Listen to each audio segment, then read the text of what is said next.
GT3 alongside Liam Griffin for a couple of years. Liam Griffin's had a couple of different co-drivers per season with the consistency that Sam's got in terms of doing the full season, but he's the pro in that team compared to Liam Griffin, who is marked down as the AM, which isn't necessarily true. He's massive experience, a race winner in British GT, don't you forget. And him alongside Adam Carroll and the like have done supremely well last year. In fact, they won around Orton Park last year. Did Liam Griffin and Adam Carroll, as well as the number 31 Team Parker Racing Bentley. So that's pretty good there. So, of course, it's going to be massively close at the front. Mark Farmer and John Barnes in the number 11 TF Sport Aston Martin Vantage V12 GT3. That's going to be quite a good one as well. That's another Pro-Am. The first of the silver class, which are designed to be two drivers who are very well matched, two drivers who have got some good consistency, but as well, it's quite a young lineup because Charlie Robertson and Parker Chase in the G55 GT3, that's been re-engineered. That's got now a Chevrolet crate engine in it as opposed to the Ford V8 unit they used to use. More reliable, bigger ABS, bigger TCS, more aerodynamic. It's just a much more improved car for running up the past couple of seasons. Parker Chase, you might not recognise the name. He is 16 years old and running in a GT3 car. He did brilliantly well in the Pirelli World Challenge over in America, where he was driving a G55 GT4 over there, campaigning it in the US. And I don't quite understand the driver regulations in the US. They seem to let anyone in for basically when they're a fetus you can start racing in America. But he's been racing for a couple of seasons in cars, did really well, come over to the UK. He's actually a Ginetta factory driver, so we got a Ginetta factory lineup there in terms of Parker Charlie. Let's go on to the Spirit of Race, which is the number 21 car. A lot of people will like the sound of this. Duncan Cameron, Matt Griffin, great driver pairing, Ferrari 488 GT3. Bang, that's massive. That Ferrari going really well on the Continental stage, although it's quite interesting that it's a Pro-Am, effectively a Pro-Am combination, because I've seen some reports saying that whilst the Ferrari 458 GT3 used to be quite good for the amateur drivers because it was quick in the one bit that an amateur can go really fast in, which is a straight line, and it sort of helped you get along. It didn't have much aero, and the ABS and the traction control and all the rest of it meant that you could drive it quite hard and it wouldn't really bite you. This 488 is meant to be a bit more pokey. It needs a bit more driver involvement, but if anyone can do it, Duncan and Matt are going to do it very well. Of course, turbocharged. It's going to be an interesting combination. We've seen it do well at Silverstone before. Of course, Donington should suit the car. I'm not sure about Alton Park. Traditionally not one of the Ferrari strong points, although anything could happen at the first meeting of the season. Rounding up GT3, we've still got so many entries to get through. The 488, the Aston Martin, the next Aston Martin Vantage GT3. Jack Mitchell, James Littlejohn in the number 24 Macmillan AMR racing car. That's another one of our silver lineups. In fact, we have got three of those in this season, so it's going to be 3 places for the silver class, so that's going to be quite a nice little battle. The number 30, the AMGtuning.com car returns with Lee Mole at the wheel. No Jack Osborne or Joe Osborne in that car. He's gone and raced in the McLaren in GT4. We'll get on to him in a little while. But the number 30, it's not the BMW anymore. They've not even moved up to the new M6. What they have done, though, Mercedes AMG GT3. Big, full, fat, proper 6.2 litre or 6.3 litre V8 in that car, which has got Lee Mole and Ryan Ratcliffe coming over to join him, who I believe, from what I've been reading, has been not done too many meetings over here, so Ryan should have a good one in the GTs. Of course, we mentioned the first of the Bentley Continental GT3s, which is the 31 car for Team Parker Racing. There are now 2 of them in this season's championship, and Ian Loggy, Callum McLeod in the second of the Team Parker Racing in car number 7. They're a Pro-Am entry. That's going to be another quite an interesting little one. They've done well, especially in the Bongpan Endurance Series. They've always driven very well, especially at Spa. So we've mentioned Barwell Motorsport. Both of their entries have gone through. The second Century Motorsport car is the 69 for Harry Gottsaka and Nathan Threek. That's another silver entry, and that's going to be a good one to watch throughout the course of the season. And finally, in GT3, even just for this first meeting anyway, of course, we'll get more later on in the season as drivers and teams like to prepare for bigger races coming up. So the final in the full season entry is the Team Abbott with Roll Centre racing car. That is a Mercedes AMG GT3 of Richard Neary and Martin Shaw. We saw them racing a couple of weeks ago at the Silverstone 24 Hours powered by Hankook. the AM category drivers, then there's the only AM entry in, I believe, in the entire championship at the moment. So they should be maybe not in a category of their own. They said they had the BMW Z4. They really enjoyed their racing back in British GT last year, but they said they struggled a little bit. You could see the car was showing its age. It just wasn't as quick as the rest of the GT3 cars. They've not taken a step down to GT4. They said, you know what, we're going to stay up. We're going to do this. And they've entered a brand new Mercedes-AMG GT3 into the full season championship in the number 88 car. And as a result, they round out the 12 cars in the GT3 category for the first meeting of the season. And it's looking like a very competitive entry. And with the fact they've got so many GT4 cars entered as well, they're going to have to do quite well in the terms of dodging traffic. Well, yeah, thanks for that quick fire preview of the season, Dan. I would like to know exactly, though, who you might have your money on, if you were to put any money on at all for the first round of the season. For the first round of the season? Yeah, for the first. I'm going to go with... Yeah, the overalls. First meeting. Yeah. Because, of course, at Autumn Park, just to be a pedant here, because I know how much people love it, Autumn Park, the first meeting of the season, it's come back to its traditional Easter weekend, Easter Monday race start. So there's no racing on Sunday, by the way. It's all on Monday and Saturday. So you can go and find something else to do with your Sunday. You can watch the touring cars or something. But if you want to come and watch at Autumn Park, Easter Monday, 2 1-hour sprint races. So drivers will do about half an hour in the car each. The AMs will start one race, the pros will start the second race. And you know what? I just can't take my money away from Rick Parfitt and Seb Morris. They won here last year. They did fantastically well. Seb Morris in the Bentley last year was just a sight to behold around the circuit. Just lap after lap after lap, taking seconds out of the leaders. He took seconds out of the lap record. Equally, though, I'm really not going to take my money away from Derek Johnson and Johnny Adam, of course, the overall champions from last year. They won the first 2 meetings on the bounce and did fantastically well. Won the first 2 meetings. I just don't want to do it. John Minshaw, Phil Keane, they're going to be close. But I think the ones to watch, Liam Griffin and Sam Tordoff, are going to be the silent little pack in the number 6 car.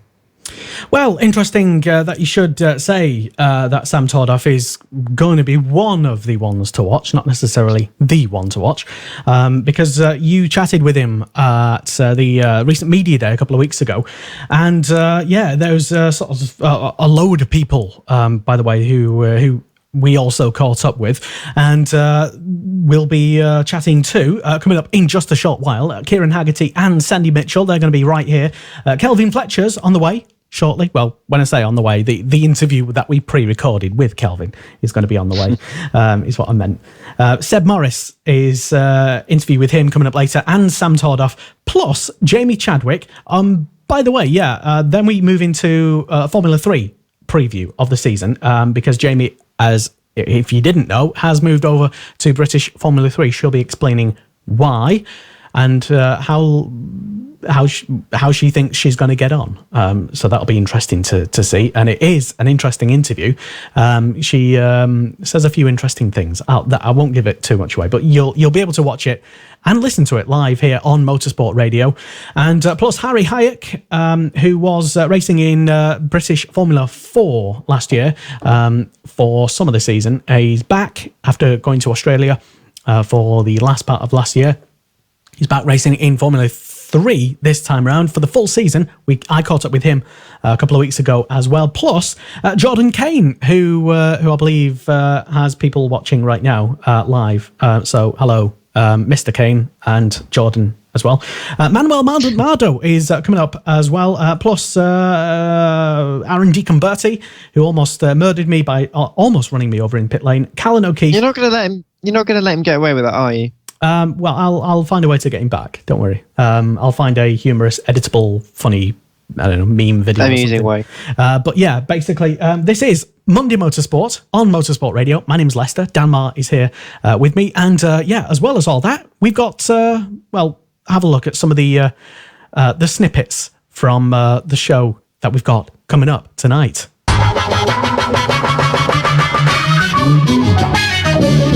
I'm just trying to get my name out there really. Any drives I can get at, I'll go and do. I'm looking at doing some stuff in Germany and VLN as well, which will be good fun. So just try and get my bum in a seat really wherever I can, and that's what I enjoy doing most.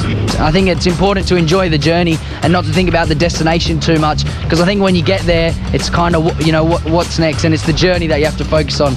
I got to the point in GTs where I was like, I can stay in GTs and limit myself to doing GT3 or potentially GTE, but ultimately if I want to progress to the top level or even look at prototypes, or even now Formula One's got to be in the goal, then yeah, I've got to do a few years of this at least. And it should be good.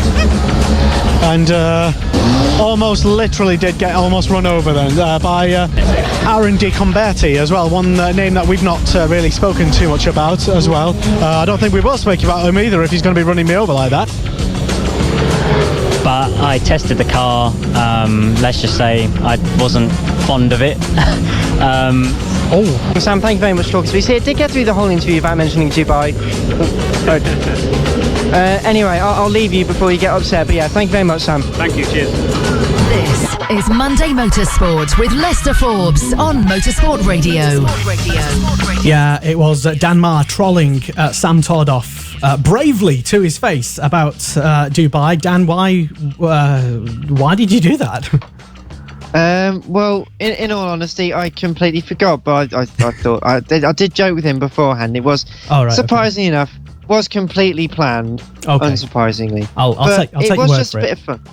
Yeah, no, it was just a bit of fun really, but because of course he went to Dubai with the sole aim of actually driving the Lamborghini for the first time in a race setting to get some nighttime driving, and he got literally 3 laps in practice, qualified the car for a couple of laps, didn't even get into the race. It was a bit of a nightmare for him, so that's why it's at Silverstone last weekend instead. But it was, you got to have a bit of fun really, ain't you? And as they say, if you're not prepared to say these things to people's faces, then just don't think it or don't say it. So that is very true. Stand up for your rights and things like that. I think I've taught him well, very badly.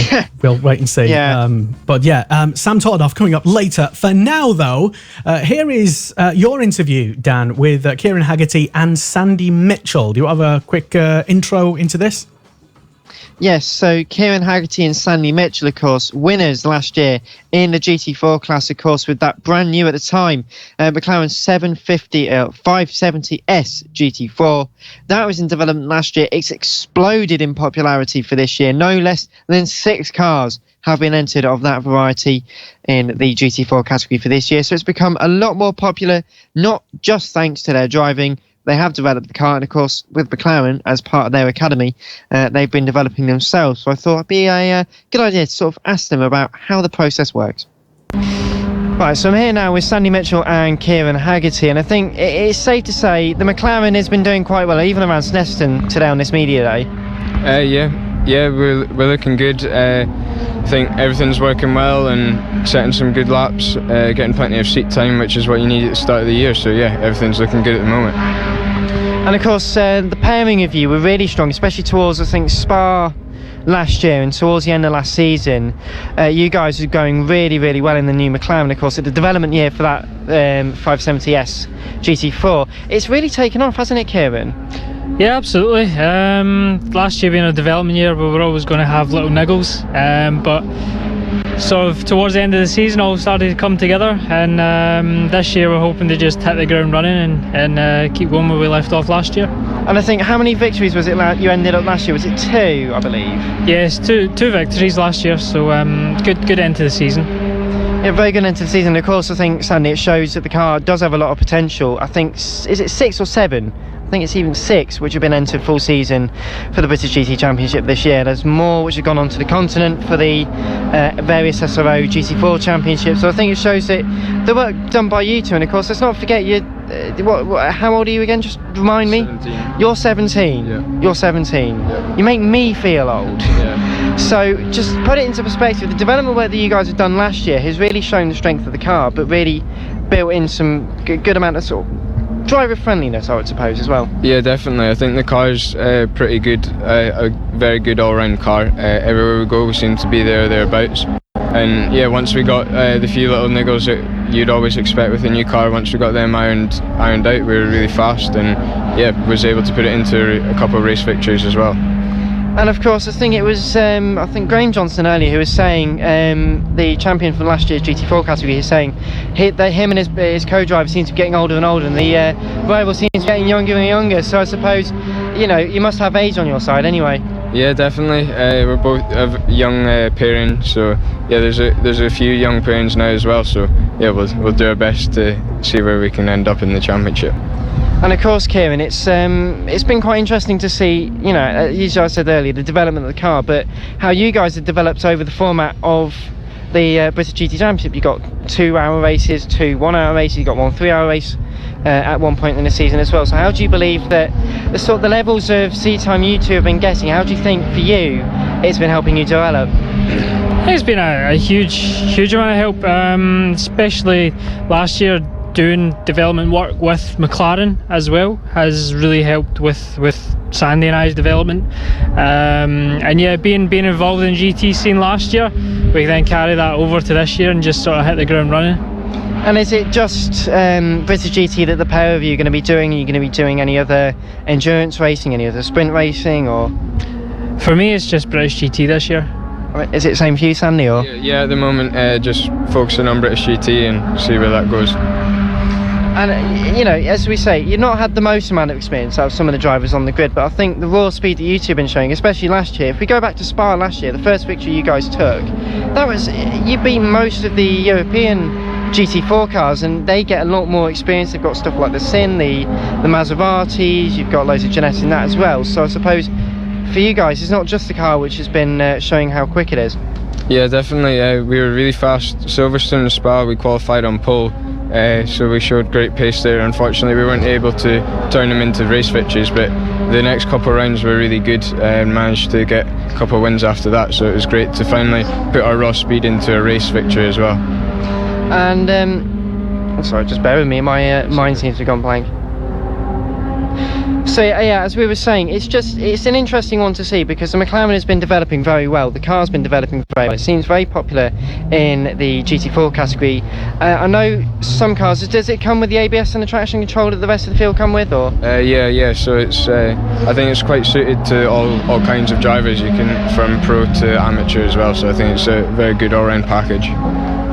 And you've been doing some development work, and I'm assuming you've been doing some setup work for the races here later on in the season. Yeah. Do you think Alton Park will suit the 570S? Do you think it'll be right at the top, or do you think you'll be there or thereabouts? Or? I think we'll be there or thereabouts. Most places we go, we seem to be reasonably close. I'd say, going by last year, the Ginetta will probably have a slight advantage there because it's quite tight and a lot of fast corners, not many big braking opportunities or long straights. So yeah, I think the Ginetta will be very fast there, but we should be there thereabouts, and we'll do our best to try and beat them if we can. And of course, Kieran, I'll ask both of you this in a second, but what I'm assuming you've done loads of work on the car, loads of work on yourselves. Do you really think you could go maybe for a total tilt? Is that, not saying it's too much for you, but do you think maybe it's a bit? I don't think it's too much of an ask. Finishing third last year, I think there's no reason why we shouldn't be challenging for the title this year. The car's definitely capable of it. We've got the best team around us, so the best teammate as well.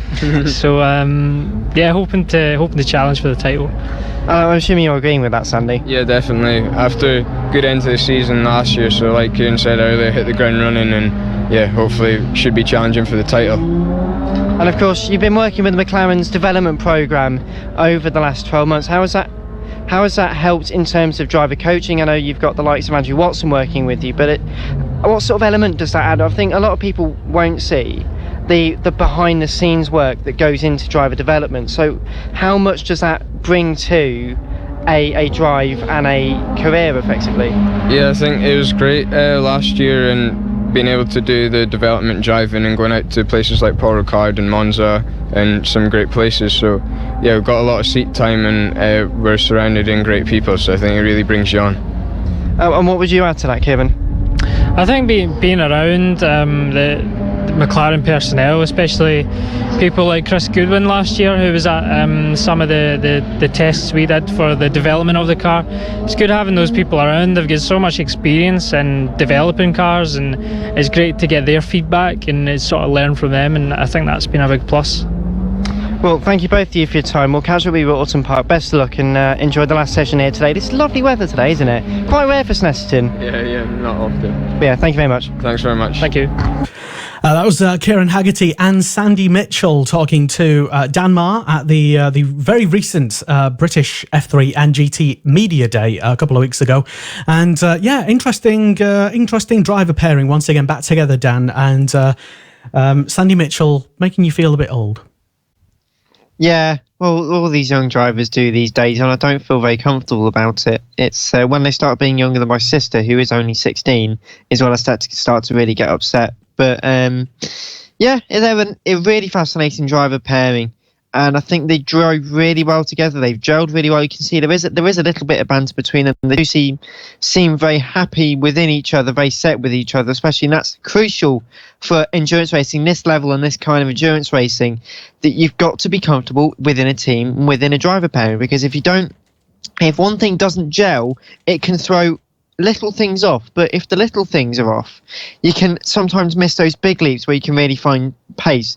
And the fact that the two of them really work together very well, and with McLaren, don't forget, to really knock everything they can do out of the car, out of the driver, out of everything else, it just brings on an extra level of professionalism, and it will do them a lot of good for their ongoing racing careers.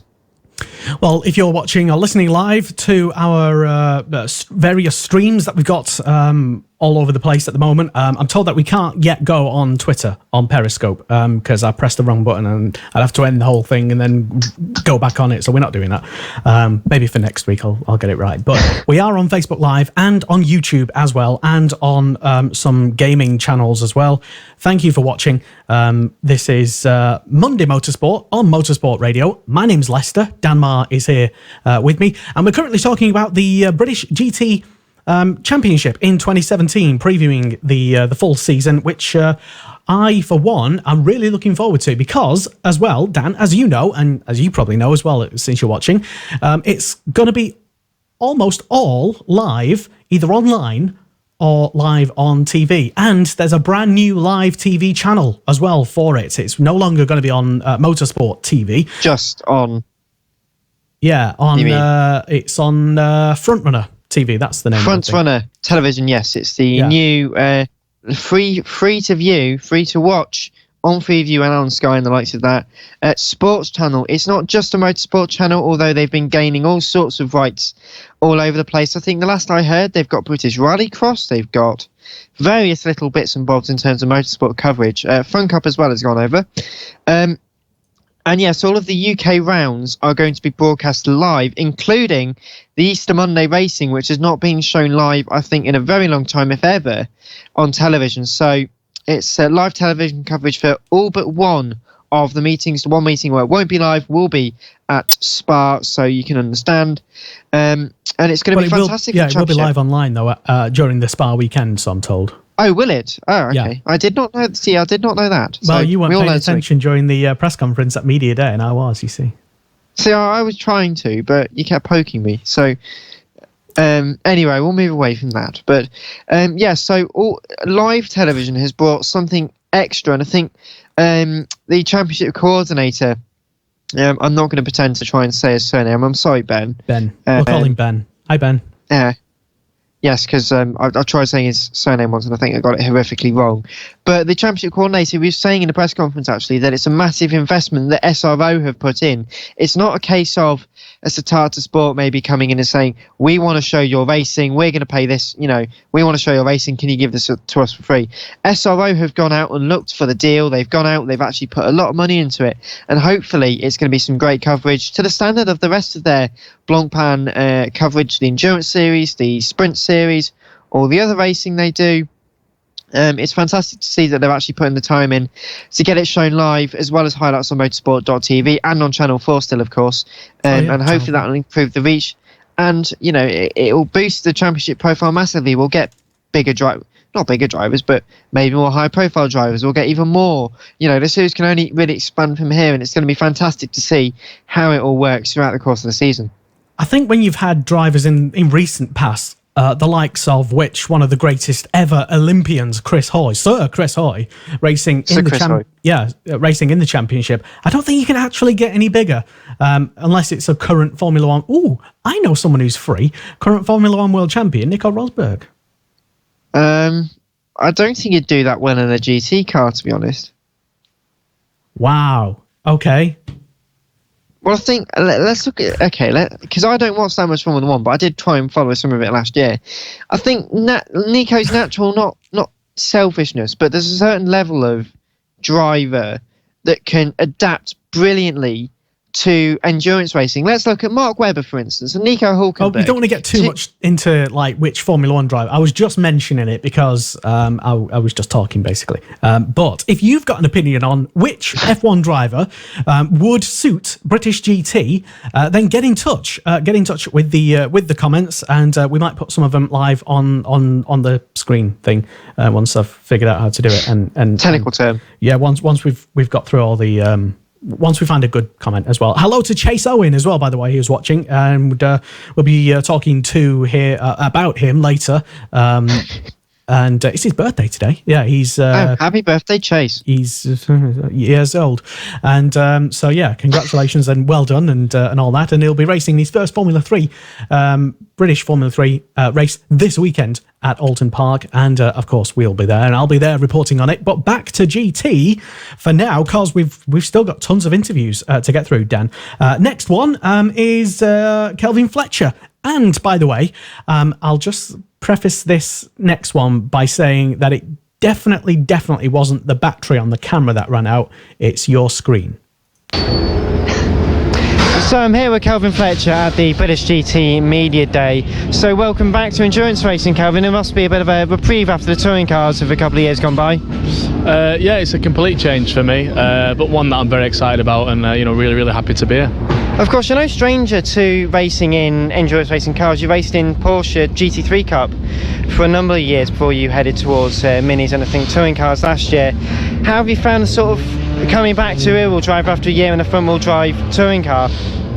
Yeah, it's different, very different. Fundamentally, it's still a car with four wheels, but yeah, the characteristics of the car and the way the car handles throughout the circuit is very different. But no, adapting, and obviously I'd like to think that my skill set will continue to improve as the more variation of the different cars I drive. So I just did three laps there, 3-time laps, and yeah, pace was good, and I'm happy with it. And it's the Nissan's brilliant, absolute great car to drive, very responsive.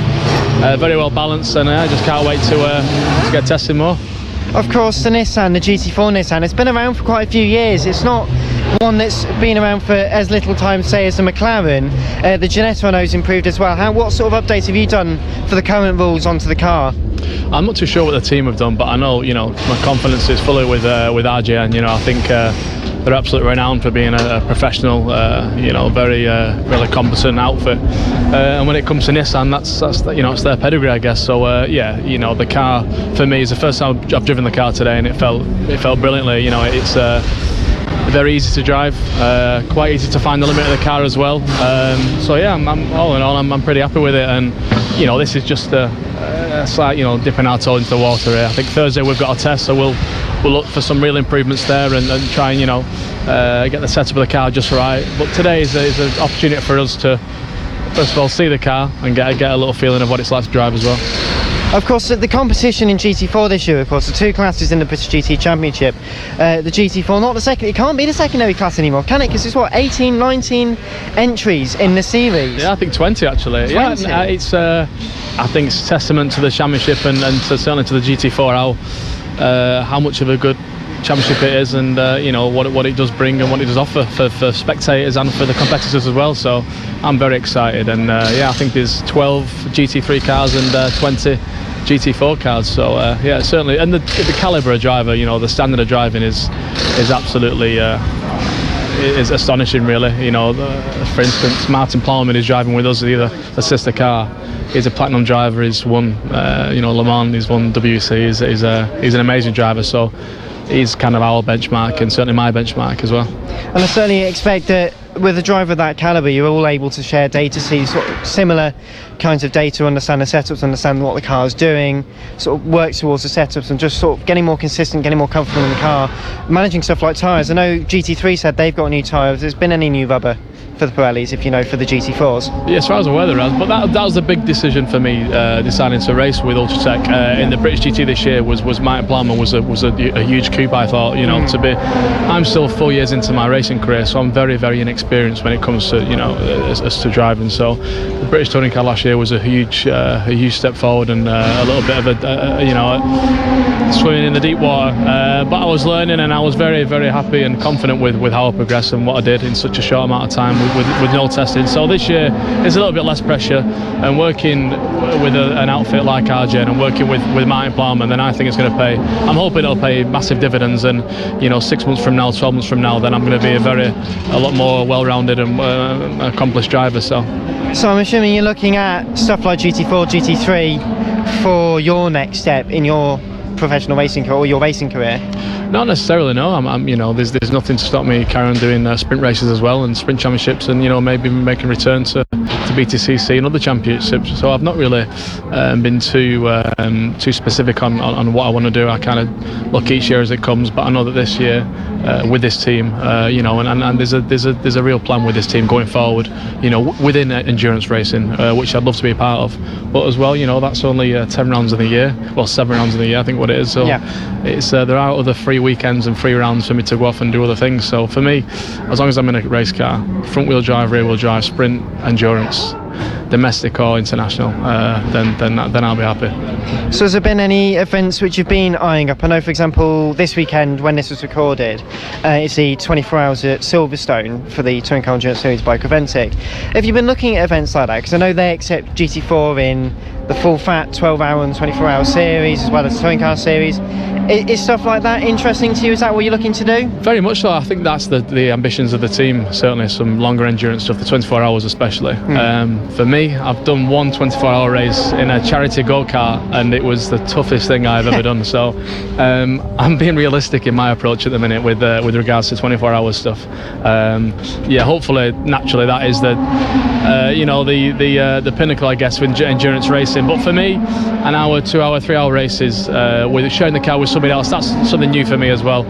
It's all these very new experiences that I'm kind of really enjoying, and I just can't wait for the season to start. And I think that's personally, I think I'm sure you might agree that the balance that the British GT has in terms of getting teaming professional drivers with, I can't say amateur because you have racing experience, but the pros and the AMs in comparison. Do you think it rewards sort of the balance and it gives you enough seat time?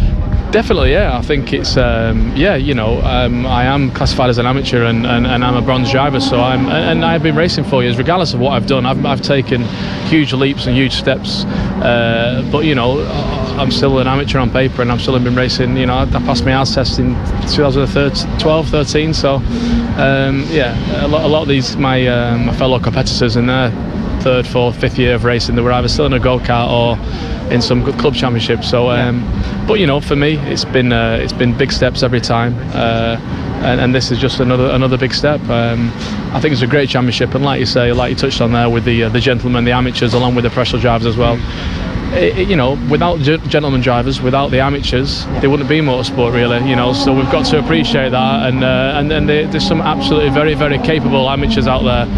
So I don't turn my nose up at anybody, and I hope that nobody turns their nose up at me representing amateurs. You know, I think collectively we can all offer a great spectacle, a great set of racing, and you know, there's only one person out there that I want to be, and that's me. You know, I want to race to my full potential, and if I can do that, then I'll be happy. And you know, for the spectators to watch, it's great to sit for them to watch the likes of Martin and you know, battle out with the other pros, and then the likes of me battling out with some of the other amateurs. You know, I think there's a real audience for everybody there, and I think that's what's very unique with endurance racing, with the British GT, and I think that's something very special. And the more they embrace that and carry on with that, the better. And of course, I think the first meeting for the full season of the British GTs is at Alton Park, 2 1-hour races. I suppose that's the most local circuits you on the British GT's calendar. So I suppose the difficulty, not difficulty, but the challenge of starting one race and getting in halfway through the race in the second race is going to be an interesting thing for you to take a start and hand over, and then take over halfway through a race. Oh yeah, this is it, and this is all new experiences that I'll be encountering throughout the year. Starting with Ulton Park, I can't really give any idea of what it will be like, what I think it will be like. I've just kind of got to experience it, and then maybe if you interview me after that, I can tell you what it was like. But for me, as long as I stay calm, relaxed, and drive to my potential, I'll be more than happy with that. And I've always said it, but. I'd like to think I've got a little bit of talent, and the other thing I kind of lack is my experience. But as the years go on, that's what's continued to grow and get more and more. So yeah, I'm just looking forward to the challenge, and I can't wait. Like I said, I can't wait to get started. And of course, you said you can't wait to get started. Is there any circuit on the calendar you're most looking forward to? I suppose all of them. You've got to love all of them. But... Oh yeah, I mean Snetterton is great. The weather's on our side today, but there's some real technical parts of Snetterton that if you I think I was losing just. Quite a bit of time in the last sector there. For me it is very challenging. Sometimes when the circuits are a little bit too challenging, it can somewhat get a little bit downbeat, but for me I love that challenge, and I love seeing the areas where I can improve. Ulton Park is my local circuit for me, so naturally I want to do quite well there, but I think I've never been to Spa. That's obviously on the calendar this year, so I'm looking forward to that. But for me, any circuit throughout the country. Donington I love. I was going to say Cadwell then, but it's not. I know it's an MSV, so we're not racing there. My brother's racing there in the minis, but yeah, it's an something interesting else. experience. GT3s around there. I don't think it'd be. Bentley's getting over the hill, literally flying over. Jumping, yeah. That would be good to watch. Maybe we suggest that. Could be an idea. Get on to that one, Lester. But yeah, great talking to you, Kelvin. Thank you very much, and we look forward to seeing you at Alton. That's all right, Norris. Okay, thank you very much. Cheers, mate. Thank you. Cheers, guys. Kelvin Fletcher talking to Dan Marr at the recent GT Media Day at Snetterton, and that was definitely not the camera battery running out on that. It was definitely your stream, which is not good. Anyway, so Dan, interesting talking to Kelvin, who, by the way, I didn't actually pick this up on the at the time, but just listening back to it then, saying that he did want to perhaps get back into British touring cars, perhaps alongside his GT drive. That would be something, wouldn't it? Certainly, yes. It would be interesting to see what sorts of racing he'd do alongside his British GT campaign. There are so many race series for GT4 cars, for GT3 cars, for touring cars, as you say, not just the British Touring Car Championship, TCR, all over the world. That's exploded in popularity. But it would be quite something to have him back in the British Touring Car Championship. But that series is looking so competitive all on its own. I wouldn't necessarily say that for rear-wheel drive experience, unless he's going to be in a BMW or a Subaru, it could be the best place for him, because I think for the kind of driving I've seen from him and where he tends to excel is in this kind of GT and endurance racing. But hats off to him if he wants to do go back into touring cars. I wish him all the best of luck. It'd be certainly a coup for any team which gets him to have him when he's developed a little bit more along his racing career path, as he said. Yeah, and Craig Burns, who's part of the live stream on Facebook Live, asking, is he already still in the touring cars? Well, no, not yet. But he and other drivers that I've been speaking to lately, who were recently in touring cars, that's all I'll say, are looking to get back into the BTCC, perhaps sometime this season. I suppose we'll just keep you up to date with that. Also, as well, a little kind of a sort of an update, really. You may know that Abby Eaton, if you follow Abby Eaton, has been looking to try and get back into British GTs this season. She sent out a really cryptic, mysterious, not so mysterious Facebook message, I think the day before the GT Media Day, saying, "Oh, I'm so excited! There, we're a big announcement coming this soon." But anyway, it wasn't to be at Media Day, because we were all kind of like half expecting her to sort of show up, and there was going to be a big announcement involving Abby Eaton, which was a shame, because we'd love to see her back in British GT, where I think she belongs, really, if not her final destination on the motorsport ladder. She did say recently that she is looking for £500. That's all she needs to get the deal done for a British GT drive, presumably. I presume that's what she's still pursuing. But whether she turns up at Alton Park, last minute sort of deal or not, we'll just have to wait and see. But it'd be great to see her back in a car racing. It would be fantastic. And of course, there are 3 TBC spots on the entry list provisional final entry list for this weekend's meeting at Alton Park. Surprisingly, one of those alongside her old sparring partner Marcus Hogarth in the number 29 Into Racing McLaren 570 SGT4. So maybe that's where she could be going. Cryptic clues. Ooh, we literally don't know anything, so it's not like we. No, we genuinely don't. No. We're not faking this. We just don't know anything. No. I don't know anything anyway. And I know. I would tell you if I knew anything. I probably shouldn't, but anyway. On to the next interview, because tonight's show is absolutely rammed full of interviews. We've still got, on the way, to come, we've got Sam Tordoff. Yes, Sam Tordoff. Your chat with him, Dan, is going to be here. Former GT champion in GT4, Jamie Chadwick. She's going to be here telling us about her new Formula 3 career and why she left GT to do Formula 3. Very interesting to hear where she wants to go in motorsport. Very interesting. You'll need to tune in for that, or stay tuned. Also, we've got Harry Hayek coming up later on. Jordan Kane. Hello, Jordan. If you're presumably still watching, I presume you got bored and went off to bed. Manuel Maldonado is going to be right here as well. Aaron DiComberti, Petru Florescu, Callan O'Keefe, and we'll have a full sort of preview of the Formula 3 Championship with myself and Connor Jackson. We did a full sort of 10-minute wrap-up review thing at the end of the media day where I almost got run over. Life flashed before my eyes. It was truly horrendous. But you'll be able to see for everyone's amusement. Hi, Jordan. He is watching. Hello, Jordan. Hello, yes, Jordan. Let's say nothing but you good also things. You also get to hear Lester's little scream. Thank you. But yeah, on to the next little interview that you did with Seb Morris, Dan, and he's an interesting person as well. And as I sort of teased it earlier, he's looking to drive as many things as possible, really, isn't he? Well, yeah. Any aspiring full-time racing driver and any racing driver in reality wants to drive as much as they can when they can. And in fact, there was a motorsport magazine journalist called Dickie Meaden, who his first article for the magazine was a brilliant one on the kinds of stuff he'd driven and just how he has that drive to just go and drive anything he can get into. Seb Morris, whenever you talk to him about these kinds of cars, of course, he did the Daytona 24 already this year, and he had a little glint in his eye as he said it. You could see he loved it. You could see he loved the challenge of getting into new cars and doing different things, different circuits, different cars, different championships, and you can see that he's just the kind of guy that just wants to get out there and drive. He just loves it. Well, here he is explaining all of that plus more, chatting to Dan Marr a couple of weeks ago.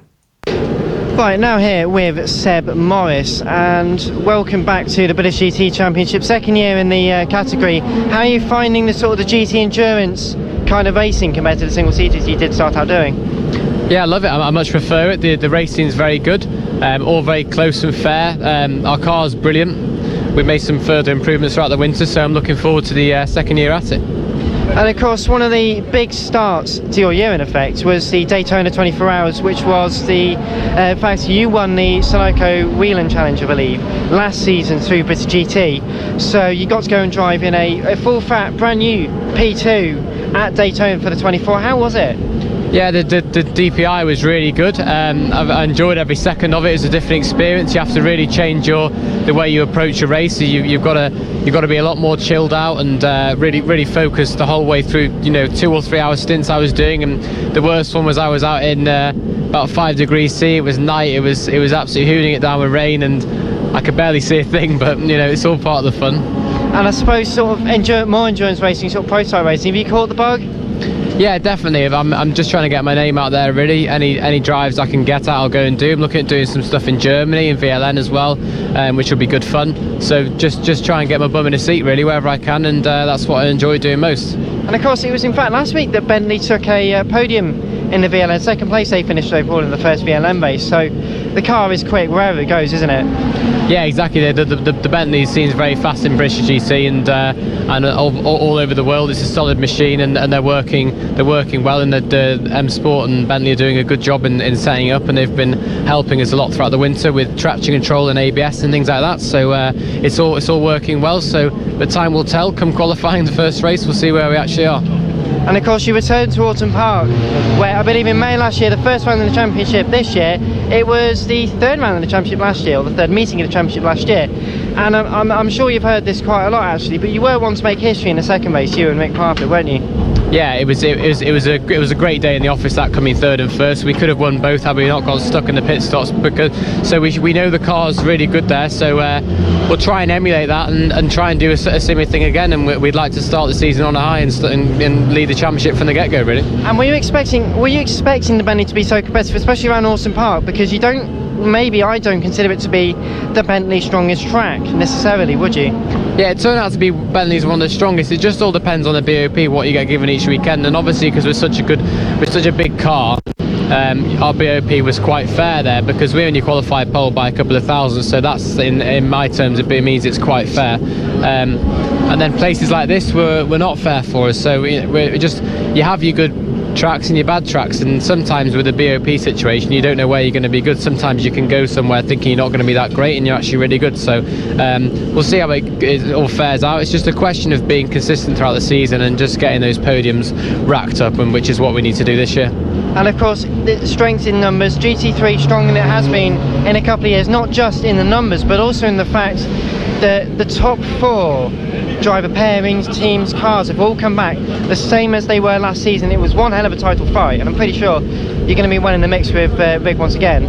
Yeah, it's going to be even tougher this year. We've got a couple of new boys coming in as well, which are going to be really quick, and there's what everyone hasn't really spoke about is the amount of GT4s as well we'll have to get through, which is going to really shake the order up as well. And the GT4 category, as you say, about 19 full season entries. That's going to make Autumn Park's a very tight track at the best of times. It's going to be difficult come the first round for the lap traffic. Yeah, it's just going to be about picking them off where it's safe to do so, really. It's going to be very, very tight, and I think it's going to be about just biding your time with them and just picking them off one by one and just trying to get through the pack as safely as possible, and that'll be the key to winning that race. I'm sure a couple of the new GT3 boys might get caught out by that.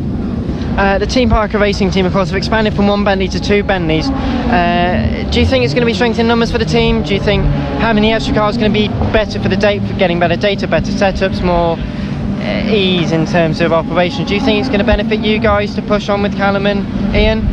Yeah, I'm looking forward to having another pro as my teammate. Last year, sometimes we got a bit lost because obviously Rick and I are pro and an am, and you can't really compare. It helps him a lot, but not me. So it's nice to have someone to compare to, and I think it will push the team forward as a whole. And it's nice to have two cars to develop with rather than just one. You get double the amount of work done, so it's good. And the team have expanded to fit two cars, so that's not a problem. And just quickly sort of rolling up further on, it's interesting, as you say, this is your second season in this kind of GT3 and endurance racing. You wouldn't have believed it was your first season last year. Some of the drives I witnessed again at Autumn Park, which was mesmerising. It's like 2 seconds a lap, every lap for like 5 or 6 laps, so you've got the hang of it. Do you think this is where, as you say, a pro driver, is this the kind of level that you want to be at? Is British GT where you can start making a cross, or do you want to go even higher to Blancpain, to, as you say, VLN, WEC, things like that? Is that what you're looking to do, or do you think? Yeah, I'm looking to get a factory drive. That's what I want to do. I want to be representing a manufacturer. Hopefully Bentley, we've got strong ties with them now, and they're keeping an eye on me. So if I do a good clean job, then hopefully I could progress to bigger and better things. And it's interesting, isn't it, British GT, as you say, you've got pros and you've got AMs alongside you. What do you think of the balance? Because as a pro driver, of course, it's designed for you to get less seat time, maybe compared to Rick, who's the AM driver. What do you think of the sort of balance the series gives, not just for you as well, but also the overall aspects for it? No, I think it's very fair. It's not a problem at all. The AMs get more in practice, but you find the pros don't need too much anyway. We get to a level fairly quickly, and then sort of, we only find a tenth or 2 or 3 tenths from there, whereas the AMs can find chunks of time sometimes seconds if we give them just a few more laps. So I think it's very fair in the races. I think this year they've changed it to do exactly half and half rather than 10 minutes more each way. So which is good, and I'm fine with that. And we're looking forward to seeing you at Alton Park, and in fact the full season. What do you think is going to be the strongest track for Bentley? What do you think is your personal strongest track over the course of the year? I think Alton Park's a good one. It just depends on what BOP we get handed this year. Obviously they've just done the test in Paul Ricard and we get given that BOP, so I can't really comment until I know, and you know, hopefully I'm just going to try and do the best job I can with Rick, and it's just about focusing on our own job, and then when we get the BOP we'll know how strong we are. Well, best of luck, Seb. Thank you very much. We'll catch up with you later. Thank you very much. Seb Morris talking to our Dan Marr at the British GT and Formula 3 Media Day a couple of weeks ago. And Dan Marr is still with us right here, as you can tell. By the way, incidentally, we are still live, amazingly, on what is it, Facebook and YouTube as well, and a number of other different streaming websites as well. And yeah, if you're watching live, this is genuinely live. It's not being like re-fed or anything. It's not like a copy of a feed. It is really, really live. Just to prove it, you can send us a message and I'll put it up on screen so you can see your name and whatnot. And I might even talk about you if you say something nice. That'd be fairer than that. So Seb Morris, who's got high hopes and big ambitions for his career, not just this year as well. Interesting chap. Yes, very interesting. He's quick. He's seriously talented behind the wheel of a racing car. I mean, the way he drove that Bentley last year in the second, especially the first race and the second race at Alton Park, I keep going on about it, but it was just mesmerising. It was one of those drives where you'll think about it in 10 or 15 years' time and think, really, yeah, I remember being there. I remember seeing that. It just was special. Yeah, certainly. And incidentally, if you've got any stellar standout memories, any sort of British GT best of highlight type things, memories that you've got from previous years, then sort of do share them with us. Get in touch and let us know, basically, because that's the sort of stuff that we like to know. And it's at M Sport Radio on Twitter. It's what are we on Facebook? It's Motorsport Radio on Facebook. Or you can just add a little chat thing in the chat box thing if you're watching on Facebook or YouTube as well. We're on so many places. I've got to write these things down now. We started out with a list. We need a big list. We need like one of the title credit things. You can find us here. Oh, we also do podcasts as well. We can listen back to this as a podcast or watch this as a podcast as well. Exactly, yeah. And I will put the full recording of the full show, including audio, which I forgot to press the button in the first 10 minutes. So it was kind of silent, but that was my fault. We are still testing this, by the way. That's my excuse. So anyway, loads more still to come right here on Monday Motorsport on Motorsport Radio. My name is Lester. Dan Marr is here with me. And later on, we'll be chatting with former British GT champion Jamie Chadwick. She'll be here later telling us why she made the switch to Formula 3 and how long she'll be there, and what's her ultimate goal in motorsport. If it hasn't changed from being another GT champion, you might be quite surprised as to where she... you're right there, Dan. Yeah. Oh, good. As to... fell over. Oh, good. So Jamie Chadwick, you'll be quite shocked to see just how high up in motorsport she wants to go. Or maybe you won't be shocked because you might know how good she is already, and you'll know that she's good enough to get there. As long as the money's good enough, that's all I'll say. But she's coming up later. Harry Hayek also as well. My chat with Jordan Kane. So Jordan's, I believe, still tuned in, waiting eagerly to watch himself.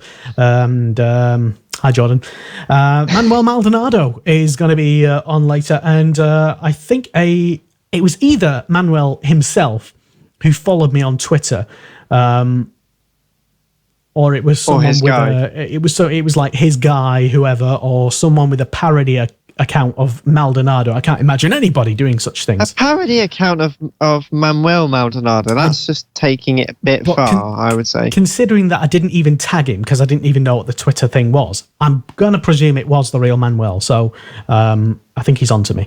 There we go. You'll watch my interview with him coming up later when we're talking Formula 3. Plus Aaron DiComberti, youngster who almost ran me over in pit lane at the media day. He didn't hit you in the pit lane. He didn't nearly hit you in the pit lane. He nearly hit you in the paddock. pit lane, paddock, whatever. I saw my life flash before my eyes. That's all I know. And you'll be able to see and enjoy it. It was on camera as well, so we all get to laugh. Exactly. So that'll be coming up later. Also, Petru Florescu, who you might remember from last year. I don't want to keep sort of digging this up, but it was really entertaining. I'll say you probably know what I'm talking about. I actually thought it was Devlin who had a go at Petru last year in the Formula 4 up at Knock Hill, that incident. Oh yeah, that one. And I was having an argument with my friend on Facebook about it, and I'm like, no, you're thinking of Devlin. He had a go at Petru because Petru's only like that tall. He's like he's shorter than me, and he's so, you'll see later on, he's so like young and like, but wow, no, it was actually him. He's like a little pit bull. But he'll be coming up later and telling us what he gets up to when he's not racing. Plus, as well, find out who is the going to be the Formula 3 chef, the cook of the paddock. Yeah, that's right. We talked some stuff. Gobbledygook. Yeah. That's usually what I end up talking when I run out of questions. But plus a full... as well, Callan O'Keefe is going to be here again. You might have well saw Cliff Dempsey gate crash at the start of my interview with him. Well, you'll be able to watch the full interview. And as I pick over the bones of his... of him not racing in anything over the past year or so, I really rub it in there. Which, on hindsight... You are kind, aren't you? But, I mean, he tweets about it often enough, and, it's that close connection with his fans and stuff, so, why not? Anyway, back to Formula GT now, because we are previewing the British GT Championship in 2017, and we're up to GT4s, Dan. Yep, it's only taken an hour, but we're up to GT4. Yes, a class you're looking forward to. Yes, it's going to be fantastic. 20 cars entered for Autumn Park. The big story, even coming from Media Day, the fact the number 60, the Ebor GT Motorsport car, which is the Maserati GT MC GT4. If that's a mouthful, well, oh well. That was testing on the day at Snetterton, rather. It wasn't on the full season entry list, but it was on the entry list for the media day. Matty Graham was in the car on the test day. So was James Kellett, and James Kellett, surprise, surprise, has been entered into the car for the first meeting. That's going to be a good little driver pairing. Big ones to watch out for. Gareth Howell. People recognise the name, yep, and Richard Marsh are in the first of the Inter-Racing McLarens. Marcus Hogarth is in the second of the Inter-Racing McLarens. There's a TBC next to his name, because who did he drive with last year? Abby Eaton. Again, I'm probably adding 2 and 2 and getting 7, but stranger things have happened. Let's move on to the Autoway / RCRB Insurance Racing car. That's the 36 with the Ginetta G55 GT4. That's Team Hard, basically Mike Newbold and Michael Caine in the Pro-Am car. I don't know why I had to do that. I'm sorry, but I just couldn't resist.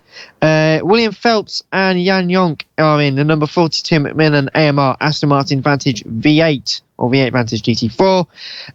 2 Ginettas for Century Motorsport and Lannon Racing.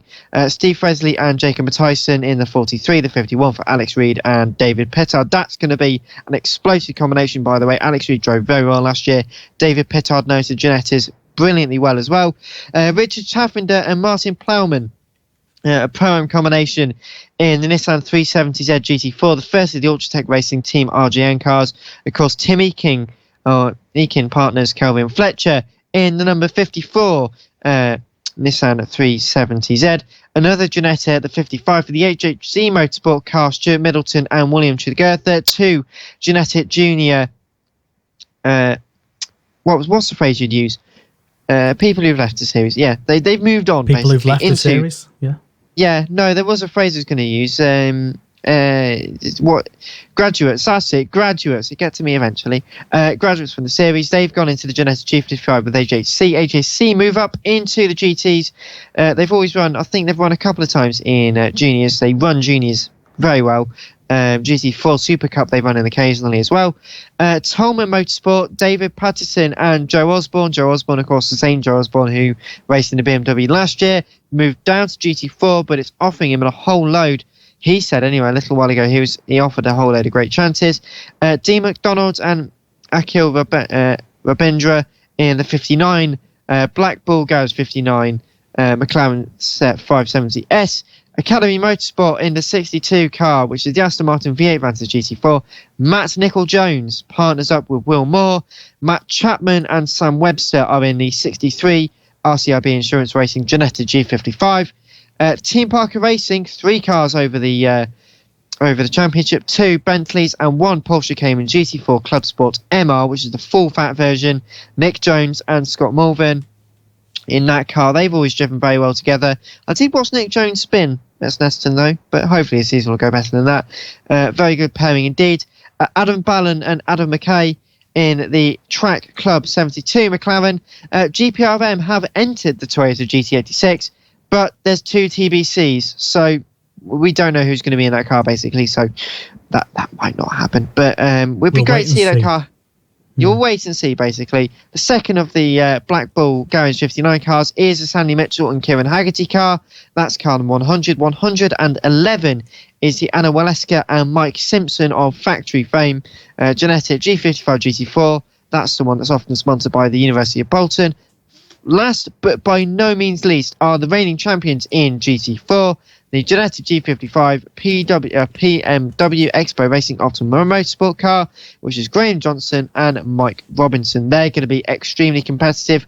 We've got, I'm just doing a quick count here all on my own, 1, 2, 3, 4, 5, 6, 7, 8 individual silver entrants in GT4. So young drivers and really talented drivers are using GT4 in British GT as maybe a springboard to bigger and better things, not necessarily progressing up to GT3 in British GT, but definitely using it as a springboard for other things.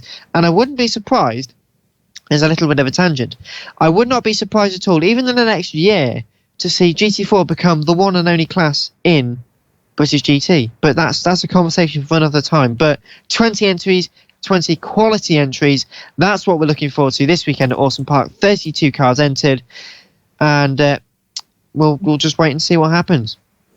Yeah, and if you incidentally are I don't know, writing all that down, could you start again from the top, Dan? Because I kind of missed. I wasn't paying attention. No, don't bother. I was about to say you're joking, aren't you? The full list is on the British GT website, by the way. Yes. So it's BritishGT.com, I think, off the top of my head. Google British GT, you'll find it. Full intro list for this weekend, and really interesting to see who will turn up last minute, total drama style, for the, I guess, practice on Friday to fill out those couple of remaining slots there. So anyway, on with the interviews. Time is pressing on, and we've got still loads to come, and we keep waffling on about great stuff at Awesome Park this weekend. So on now to your chat, Dan, with Sam Tordoff, who cruelly got mocked by Dan Marr. Right, I'm now joined by Sam Tordoff, who runner-up in the 2016 Dunlop MSA British Touring Car Championship, has stepped over to British GT and Blancpain Endurance Series, and I'm pretty sure there's still other things he's going to be doing throughout the year. So it's going to be a bit of a busy year for you, I suppose, isn't it, Sam? It is a busy year, but a fun year, something different. With the British GT Championship being 7 rounds and 5 in Blancpain, 12 weekends is quite a nice little package and gets me valuable experience in a GT3 car. And of course, it's a bit of a difference, isn't it? And everyone keeps mentioning this, and I'm sure you're sick of hearing this by now. We've got to say it, rear-wheel drive, relatively heavy, BMW touring car, 350-ish brake horsepower to a 550 brake horsepower. Let's get on, near half the weight mid-engine Lamborghini, as well as the McLaren. It's got to be 2 different types of GT3 car. If one wasn't enough, you've got to deal with 2 this year. Yeah, I've got a lot on my plate. I think one thing that's going to benefit me is the fact I drove a rear-wheel drive touring car. So at least I'm staying in rear-wheel drive and it's just effectively getting faster. And it's been a challenge so far. It's the car felt very, very fast at first, completely different to anything before, and felt very alien. It's taken me a good 2, 3, 4, 5 days in the car to really start to feel at home and for it to all feel normal. And as you said, on top of that, I'm jumping between the Lamborghini and the McLaren. which on paper is not too difficult because they're both mid-engines, rear-wheel drive. It'd perhaps be more difficult if I was jumping between a Mercedes or a BMW, which the engine's obviously in the front. So I've got two similar cars in the McLaren and the Lamborghini, and for me, it's more about just driving any GT3 car and getting mileage under my belt. At this stage, it doesn't really matter that the car's not the same. And of course, you've been accustomed to changing cars. I think, was it 2015? You did a ELMS season, or 3/4 of an ELMS season. Did you race at Le Mans at the time? I didn't know. I raced. I did three weekends in the BMW Ferrari GTE car.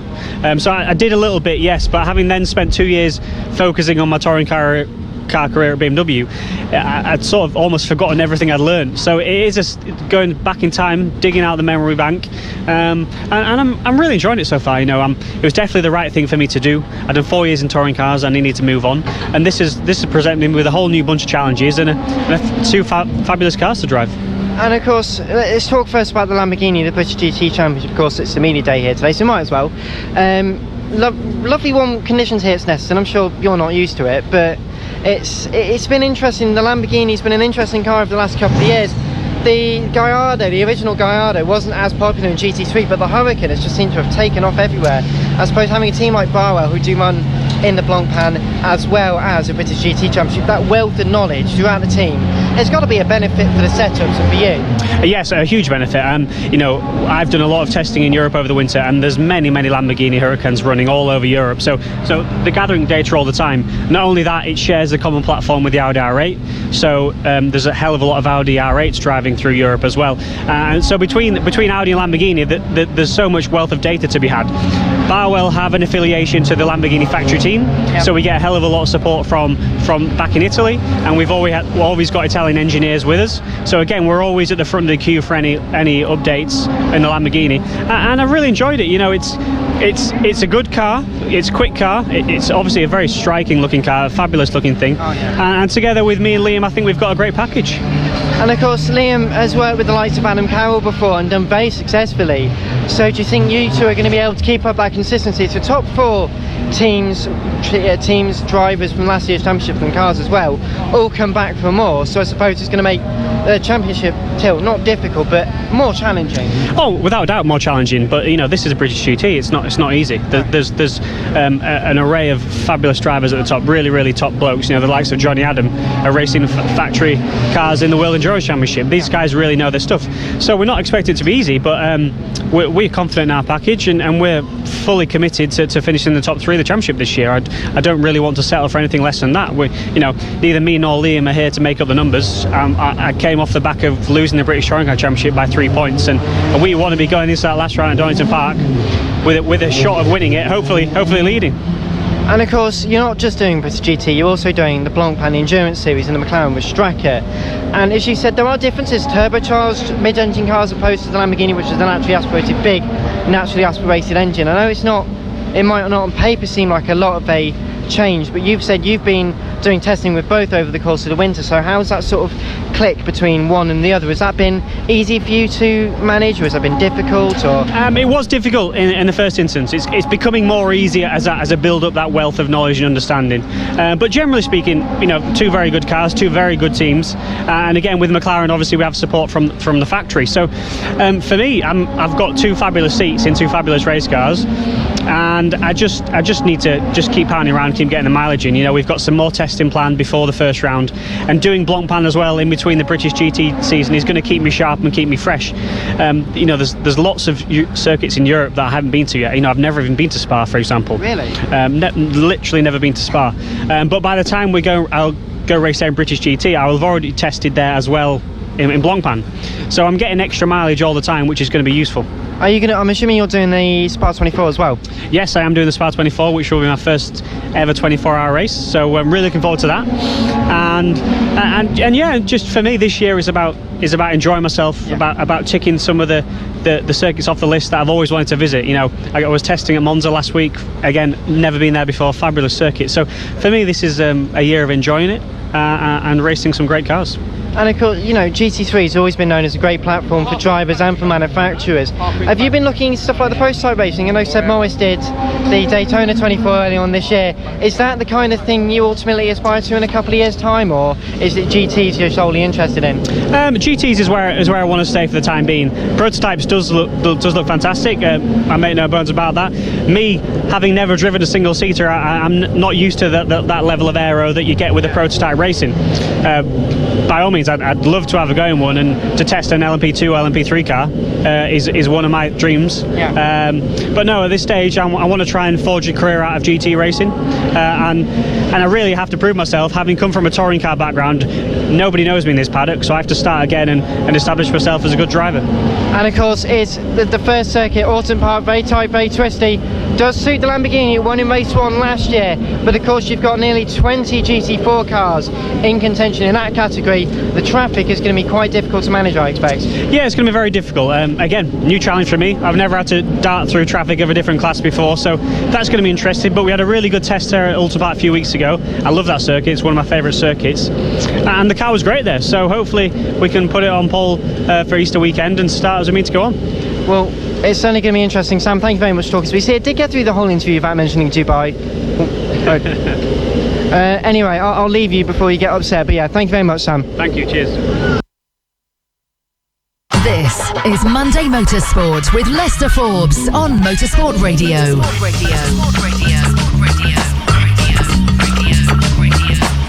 Yeah, it is. Welcome to the show. If you just joined us, we are live right now from Motorsport Radio HQ. Yeah. And my name's Lester. We're aiming to try and do this show live every Monday, apart from next week when it will be live on a Tuesday, because I'll be at Alton Park on the Monday for the GT.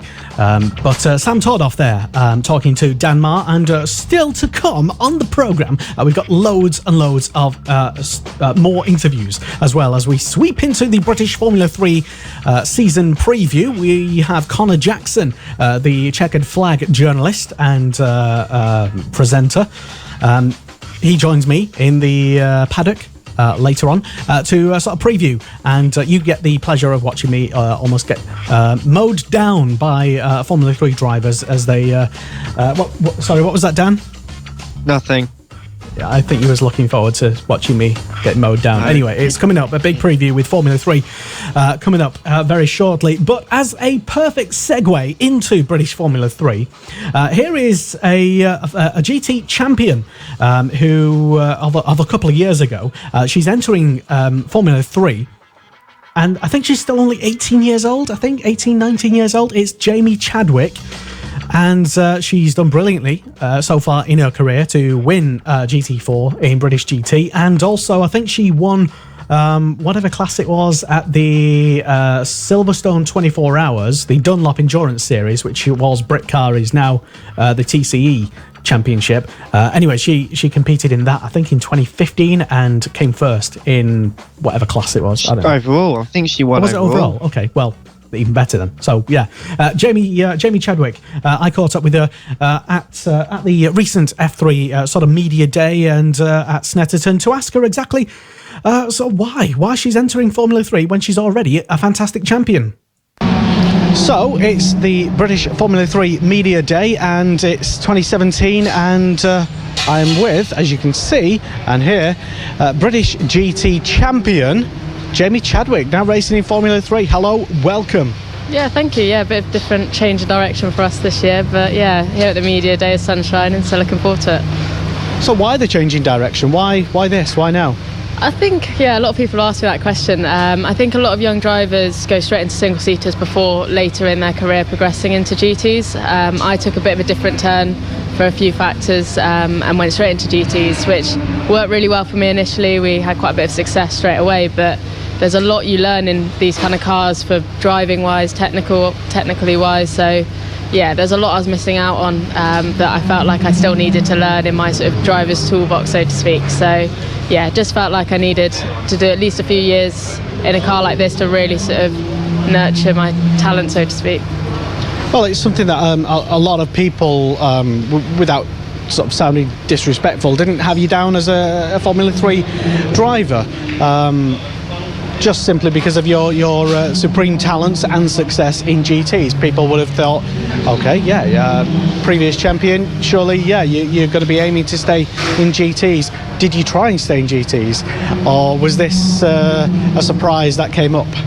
I love GTs and I love racing in them, but like I said, I tested one of these at the end of last year. And it straight away became apparent that these cars are a lot more than they look. They really are sort of mini F1 cars. So there was so much for me to learn, and I've never really jumped in a car and actually struggled and not been sort of where I wanted to be pace-wise by the end of the day.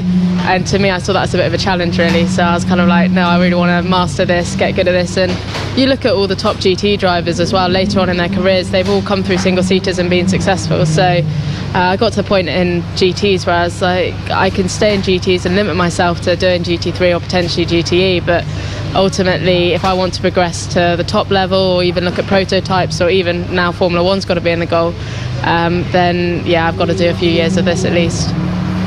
Wow, I've never heard British GT being called a limiting option before. That's an eye-opener, I suppose, Jamie. But like you say, I was going to ask you, but you kind of just told me. What is the goal now, ultimately? Because you seem to have literally the entire motorsport world ahead of you. Exactly, yeah, that's one of the really exciting things about this sort of new journey that I'm on now, is I've got a whole new range of options available to me in the future. You know, I wouldn't say British GT's limited me at all, but it does mean that I am sort of limited to only being in a GT car because I wouldn't have had any experience with aero or downforce. So now I'm sort of gaining all this sort of experience. I can look at prototypes later in the line, and even F1 if that's sort of a viable option. You know, I'm going to keep pushing, working hard. Like I said, don't want to be defeated by this at all. So yeah, we'll see how we get on. It's kind of unusual for a rookie to come into Formula 3 having been a champion already, because usually, I mean, we all know that there's a lot of young people here, very, very young, but extremely young people, and of course they have limited success in karting and such. But do you feel perhaps you have a bit of an advantage already being such a champion? I don't know. I wouldn't call it an advantage. I think, like you said, there are a lot of really young drivers, but the experience under their belts in single seaters, the amount of time they've spent in a car is unbelievable, and they are serious talent. I think it's undoubtable that we're going to see F1 stars come out of this championship. So for me, I think obviously I've got a lot of experience in cars. I know the circuits really well, which helps, but this is a completely different ball game. So we'll see how we get on. I'm not putting too much pressure on myself with results this year. I think just learn as much as I can and see how we get on. This year, sounds like you have more than 1 year planned of Formula 3. Yeah, I think that's got to be the aim. I think, it's one of those things that you can't just do 1 year out. I think you've got to really build a sort of long-term programme and, see how we get on this year. But ultimately, we'll be looking at a 2-year programme. Nothing finalised or confirmed yet, but, I'm enjoying every minute of it so far. Wow, it sounds like, certainly sounds like a very impressive portfolio to add to your racing CV, I suppose. It'll be certainly interesting to see you do well in Formula 3, if that will be the case. I've got no doubt that it won't be, having already been a champion, proved yourself. You've literally come into this championship, kind of got nothing to prove really though, have you? Yeah, obviously I've got a lot to prove to myself. I want to be competitive, I want to be up at the front, but I think I'm just going to enjoy this year. These cars are awesome. It's my first year really racing on my own since Ginetta Juniors. Obviously in GTs you've got teammates and there's a lot more factors, so this year it's a lot more pure, a lot more sort of about me as a driver than anything else. I'm in probably one of the best teams in the paddock, so I've got no excuses, and I'll put pressure on myself. I obviously want to achieve good things, but like I said, I think we just got to wait for the results to come to us rather than chase them. And I'm sure you're no stranger to the big personalities within a team, let alone within the championship. You managed to cope and handle that pressure really well in GT, like I said, becoming champion. So you'll be, I guess you have like a tactic to deal with certain egos and characters. I think it's the same in everything you race in. I think when you start in karts as a 10-year-old, you sort of go through and you know exactly what it's like. Nothing really changes. I really enjoyed my time in the GT paddock. I'm really lucky to be in the same paddock, a lot of familiar, friendly faces, and just moving across to F3, I'm really surprised at how sort of friendly it already is. A lot of the drivers, albeit some have egos with a helmet on, are all really lovely to speak to out of the car. So yeah, I'm just looking forward to the whole experience, really. Yeah, for me as a driver, it's the same for anyone. You put your helmet on and you're just a racing driver and you just want to win and do well, I think. I know who's quick out there, but I don't think it makes too much of a difference. So who is quick? I think there's obviously always the second-year drivers. A few of them are quite quick. Hard to pinpoint a few. I think it's going to be a really competitive year. I think the Carlin guys been out testing and they've been quick already. So yeah, it's hard to pinpoint just one driver. I think there are a good few out there that are going to be gunning for this championship. Very diplomatic of you to not pinpoint one in particular. Jamie, thank you very much. I wish you all the very best in your new single-seater career. Thank you very much for joining us. Cheers, thank you very much. Jamie Chadwick, will she make it to Formula One? Well, that's her ultimate goal, as you just heard her say. That's kind of on the table now. That's interesting. From GTs to F3 to perhaps even Formula One. She's not stupid. She knows there's a lot of money involved, and for her to be considering Formula One as a possible option, that is quite incredible, I'd say. I should mention as well, hello to all the various Formula One Facebook groups as well that I've been spamming throughout the course of this show. Hello to Steve at Steve Sorial. Sorry, Steve. At Formula One or Addicted to F1 or Formula One Addicted. And great admins over there. If you're sick of your current F1 Facebook group, check them out. They're pretty good. I've been a member for many years. But Jamie Chadwick there, could she actually be on her way to Formula One realistically? Could it actually happen? Danmar's shaking his head, and I suppose we'll just have to wait and see. It's all about the results, really, because I would like to believe that gone are the times where certain drivers can get overhyped because of their sexuality or their and have their results be disappointing. You know what I'm trying to say, basically. I mean, I hope she doesn't need to prove anything. She's amazing anyway. Anyway, talking about the rest of the Formula 3 paddock, Chase Owen, it's his birthday today. Yeah, I forgot how young he is now. 18? Something like that. I don't know. 17? I don't know. Happy birthday, Chase. I know Jordan Kane is also watching, and maybe some of the Kane family as well. Jordan's interview with me, or my interview with Jordan, will be coming up very shortly after this, in fact, which is my chat with Australian Harry Hayek, who may just be the title contender for the happiest Aussie in British motorsport. Here he is at the recent Formula 3 Media Day. It's British Formula 3 Media Day, and we're at the start of the season, and I'm joined here by Harry Hayek. Hello. Hello, how's it going? Very good. You've got a big smile on your face. You must be happy for a full season of single-seater racing here back in the UK. Yeah, definitely. I think when you're racing, you're always happy when you're in a race car. So, yeah, looking forward to this year with RR. Fantastic stuff. You did a couple of rounds in British Formula 4 last year, and how was that experience for you? Yeah, it was different to Australia. The racing's a lot different, but I learned a lot. Fortunately, the team went broke, so we finished up after 3 rounds, but then went back home to Australia and did the rest of the season, and went really well. So back over here again. Yeah, it's been a sort of a topsy-turvy career year for you last year, I suppose, having been in various Formula 4 championships. You've had a chance to compare the two, and the Australian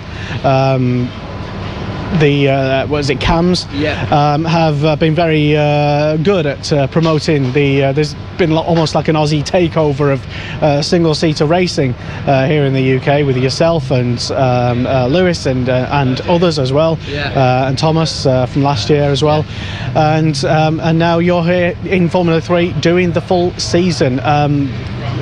Are you doing the full season? Just want to confirm that. Yes, I will be doing the full season. And yeah, back to the championships. I think with Australian F4, there's not a lot of quantity, but there's a lot of quality. You look at some of the drivers that have come overseas that raced Australian F4, they've done very good. And even the drivers like Lewis Leeds or Zane Goddard, when they came back to Australian F4, they weren't, I guess, in the distance winning. It was close racing.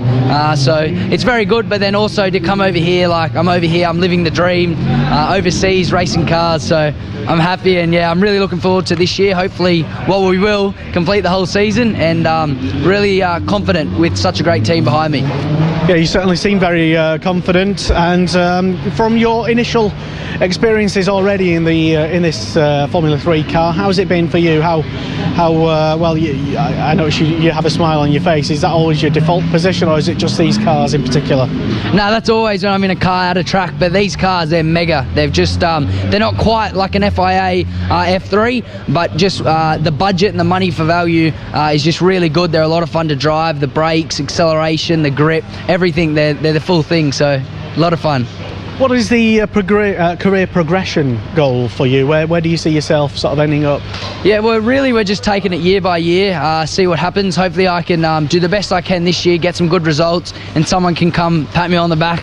But look, we're just going to see how it goes. I think it's important to enjoy the journey and not to think about the destination too much, because I think when you get there, it's kind of, you know, what's next, and it's the journey that you have to focus on. So look, I would like to end up, you know, further down single seaters, but if that doesn't happen, maybe head back home and try getting into the Aussie V8s. So wow, that'll be certainly something. Yeah, that'll be. There's quite a few people from the F3 GT paddock who wouldn't mind going to the Supercar Championship as it is now, because with it changing its name and stuff. But so you're looking ahead for a full season. Have you pinpointed any particular tracks that you would love to do well at, or that you're really looking forward to? I'm really looking forward to racing at Spa, also Silverstone. I just tested at Spa, and I'd probably say Gold Coast 600 back home is my favourite track, along with Atmosphere, but Spa is definitely it's just another thing. But no, I think all the tracks I want to do well at. I think it's key to be consistent and stay on top of my game. So. Excellent stuff. Harry, I wish you all the very best of luck for 2017, and certainly if a championship is won on positivity and smiles and groomed hair, then you're already champion. So thank you very much for joining us on Motorsport Radio. Beautiful, thank you very much. Well done to Harry. Totally happy chap, as you can see, and here. Yeah, he's definitely. I was kind of really surprised. I never seen him or met him before that interview. Completely surprised how much like Daniel Ricciardo he reminds me of, in that he is he's happy-go-lucky, let's say. So yeah, it'd be good to catch up with him, and hopefully he'll have a good weekend this coming weekend at Alton Park, and so will hopefully the other drivers who we'll be chatting to, and the other drivers. I'm not sure. Some of these in F3 who were at the media day are only in a part season campaign, and I've completely forgotten already, because that's kind of the expert crack journalist that I am.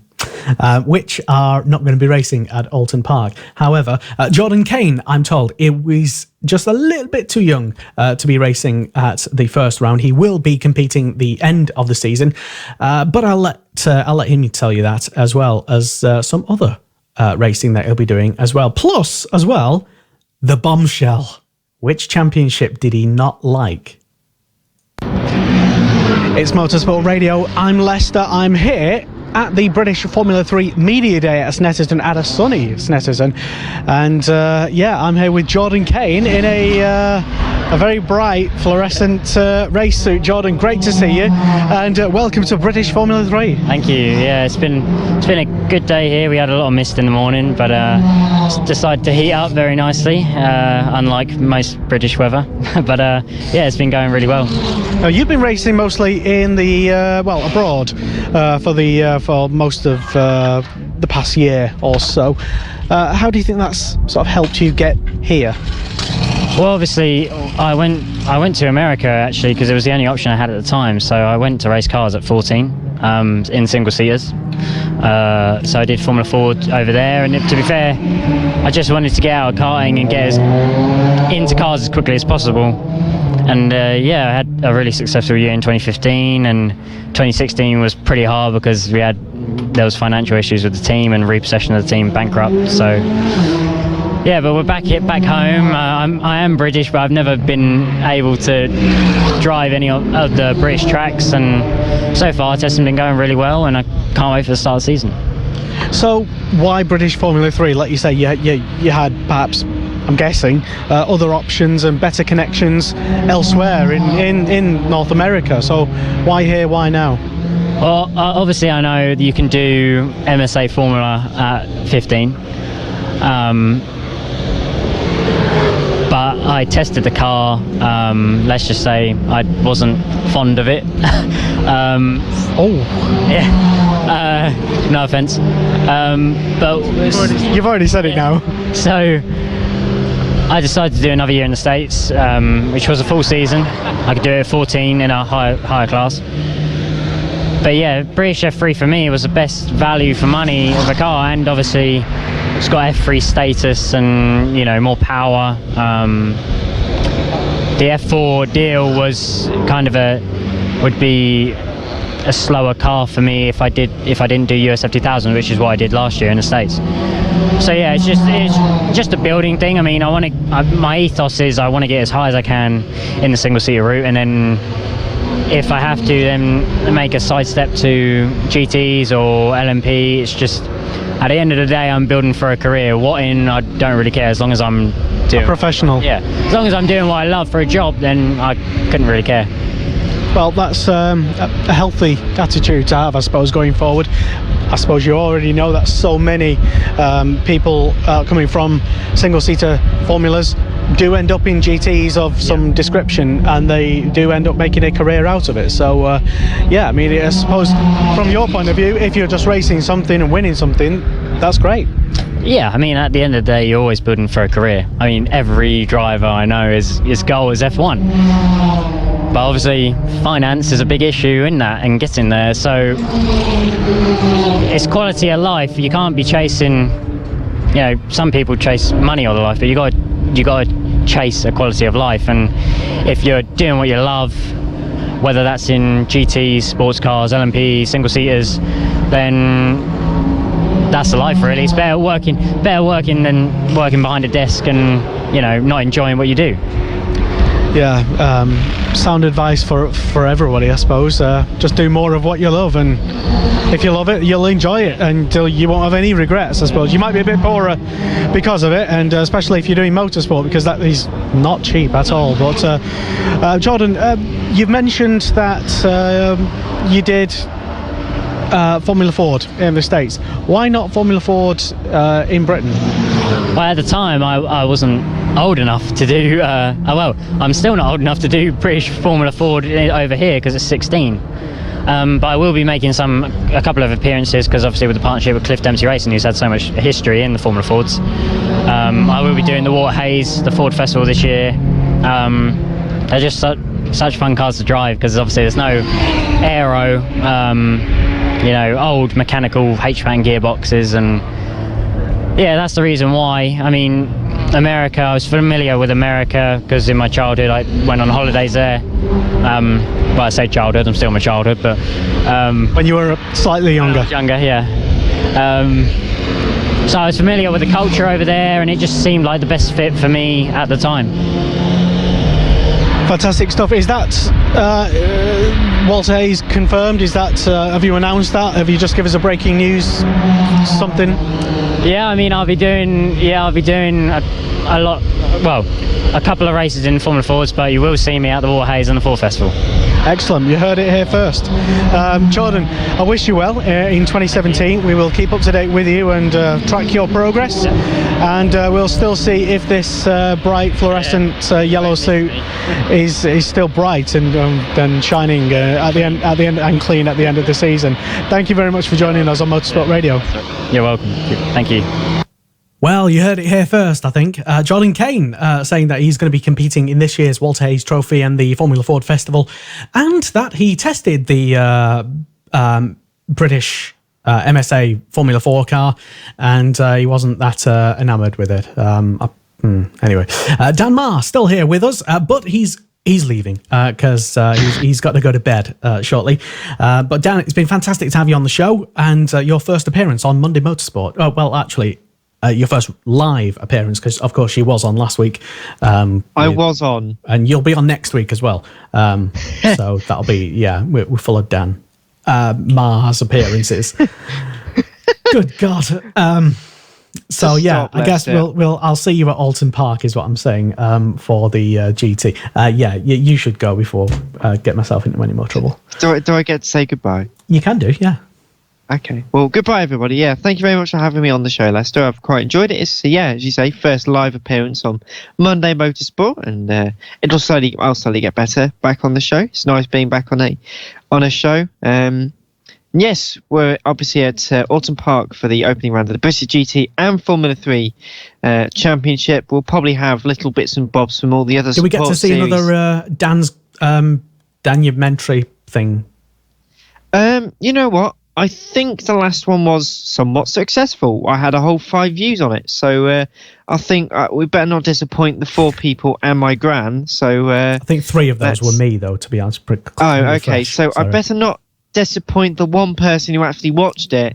So I think we will make another couple of documentaries, as they're called, but they won't be like they were Silverstone, because we were lucky that we could go into the pit lane without needing the full romper suits on, because British GT, they refuel in the pit lane, so you've got to have the full safety hazard suits on. But you will have end of race, end of meeting summaries, and I think we might just get Nick Smith back from the image team.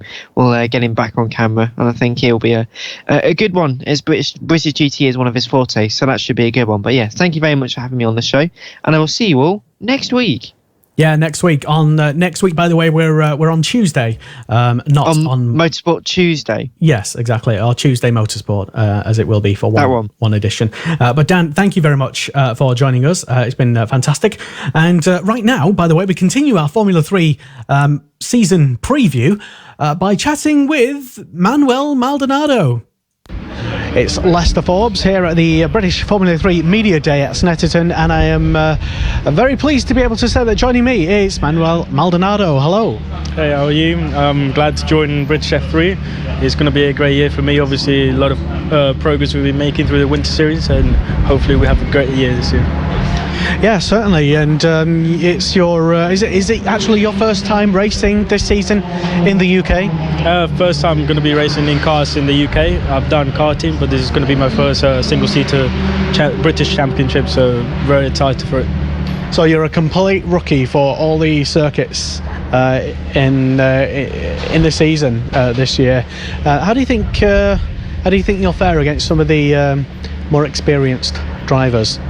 Yeah, obviously we've got in mind that it's going to be a difficult year for us, but obviously getting all this winter series testing before we go to the rounds, so I'll be able to test in all the circuits before all the races, so it shouldn't be a problem. But yeah, obviously it's going to be hard, I've got that in mind, but looking forward for it. Now, last season you were racing in the Italian Formula 3 Formula 4 Championship, and before that you were doing karting? Is that right? Yeah, we did some European karting, but I had an accident and I had to have surgery on, so we had to retire for that. And then we went back to Italian F4, and then here we are doing British F3. What is the biggest differences that you've found between Italian F4 or F4 cars in general, perhaps, and British Formula 3 and this car this year? Obviously the chassis is the same, but it's just a lot more downforce and power, which is a lot better. But yeah, obviously harder to drive than the F4, but it's a better car, I think. Yeah. So tell us why British Formula 3? Why here? Why now? Because presumably you had a few different options. You could have gone to British Formula 4 or maybe perhaps European F3. Obviously we think this is the right championship for us to do. Obviously great competition. The car suits me as well. I like it's going to be good, I think. and obviously with the team Fortec, I think we can do good in this championship. So looking forward for it. And what do you sort of like to do when you're not racing, when you're away from the track? How do you relax? Just when I'm not racing, usually I'm training or studying, which I'm doing at the moment. So that's pretty much what I do: racing and studying and gym. And what are you studying, just out of interest? What are you teaching yourself about? At the moment I'm doing my A-levels in Oxford, so yeah, I'm doing economics and also business BTEC, which is what I'm doing. Okay, well, it sounds like a good plan, I suppose. Everyone does need your education, even if you are planning on being a superstar racing driver like yourself. So what do you think you'll be able to perhaps achieve this season? You've said it's perhaps going to be a very difficult year for you. It's obviously your first year in British Formula 3, but what minimum goals might you have? Obviously, I would say it's too early to say, but my aim is obviously to do my best and aim for the highest I can. Obviously, I don't think I should be setting myself for a low position, because that's not what we come here for. So I think always aiming at the highest possible. You know, I don't believe in aiming top 10 or something like that. I think we can go higher than that, which is what the aim should be. And how's the car been for you so far in testing? How's it been? Yeah, the car's been great. Obviously getting used to it. You know, it's still my first few tests in the car. But yeah, I like it and getting used to it. It should be, every time I go out there it's better. So looking forward, you know. Every time I go out there I improve a lot, so it should be good. Manuel, a lot of the drivers are really looking forward to going to Spa, perhaps this season, as maybe they've identified as perhaps the track that they're most looking forward to going. Is that the case with you, or are you looking forward to going to another track on this year's calendar? Yeah, Spa, I mean, I've been there testing and it's such a great track. I mean, probably the best, I would say. So yeah, obviously I'm looking forward to that race as well. And you've got a very full season ahead of you. Are you only doing British F3 this year, or are you maybe combining it with a couple of different things? For now, we're just concentrating on British F3. Maybe as the year goes, we might see what we do. But yeah, for now, it's just British F3. It will be great to see just how well you do in your first year. We wish you all the very best of luck, and we will of course keep up to date and see how well you get on throughout the season. Manuel, thank you very much for joining us on Motorsport Radio.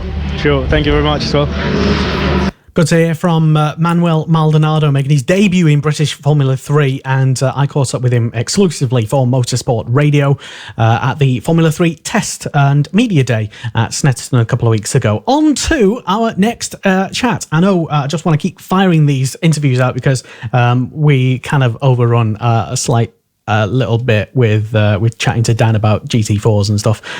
He does love his GT4s. But anyway, that means that for if you're still watching, bloody well done to you and listening. But coming up next, we've got Petru Florescu, a chat with him, and Callan O'Keefe coming up next. And right now, it's Aaron DiComberti. So I'm stood with Aaron DiComberti at the 2017 Formula 3 Media Day. Hello, welcome. Hi. Your first taste of British Formula 3. How's life in F3 now? Yeah, it's going well. Testing's been going well the past few days in the car. Car feels good, so getting ready for the season. Now, just tell us a bit about yourself, who you are. Not many people watching this or listening to this will know about you. You're only young, and you've been racing mostly for the past season in Europe and away from the UK. Yeah, well, I did just a few races, just learning everything about motor racing because I wasn't in it too much for the past few years. So I did a race weekend in F1 France and then one in FIA F4 in Italy. So those went well, but now I'm doing my first ever proper racing season in motorsport. And tell us a bit about you as well, how you came to become racing, where you're from, what you did previously. I'm from Scotland, so when I was at school and stuff, I was just doing a bit of karting just for fun. This was 3-4 years ago. And I wanted to get into karting a bit more seriously, but just through people and then connections, we had got a test in F1 France.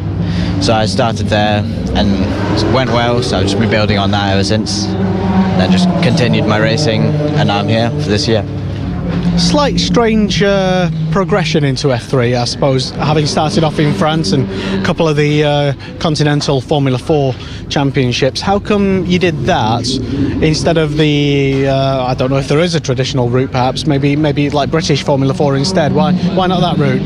Well, we just thought at the time was the best choice really with what I was doing, my level, and it was a good championship to go into. But this year we just thought this is the right one, right place to be, good competitive championship. So yeah, it certainly is, especially 2017. It looks like, on paper anyway, that British F3 is back to its best. Yeah, it's gotten good drivers this year, so should be a competitive championship. Which track are you most looking forward to sort of racing at? Where do you think you might do well? I think for racing I'm kind of between Spa and Silverstone to see how that goes, because they're the F1 track, so they should be really fun. And of the drivers that have been announced, who would you most like to be ahead of at the end of the championship? Have you pinpointed anyone in particular, or? For the moment, not really. I really just have to see where I am compared to all the drivers, see at the end of the day to compare times, but yeah, I'm not sure for the moment. And what do you do sort of away from racing?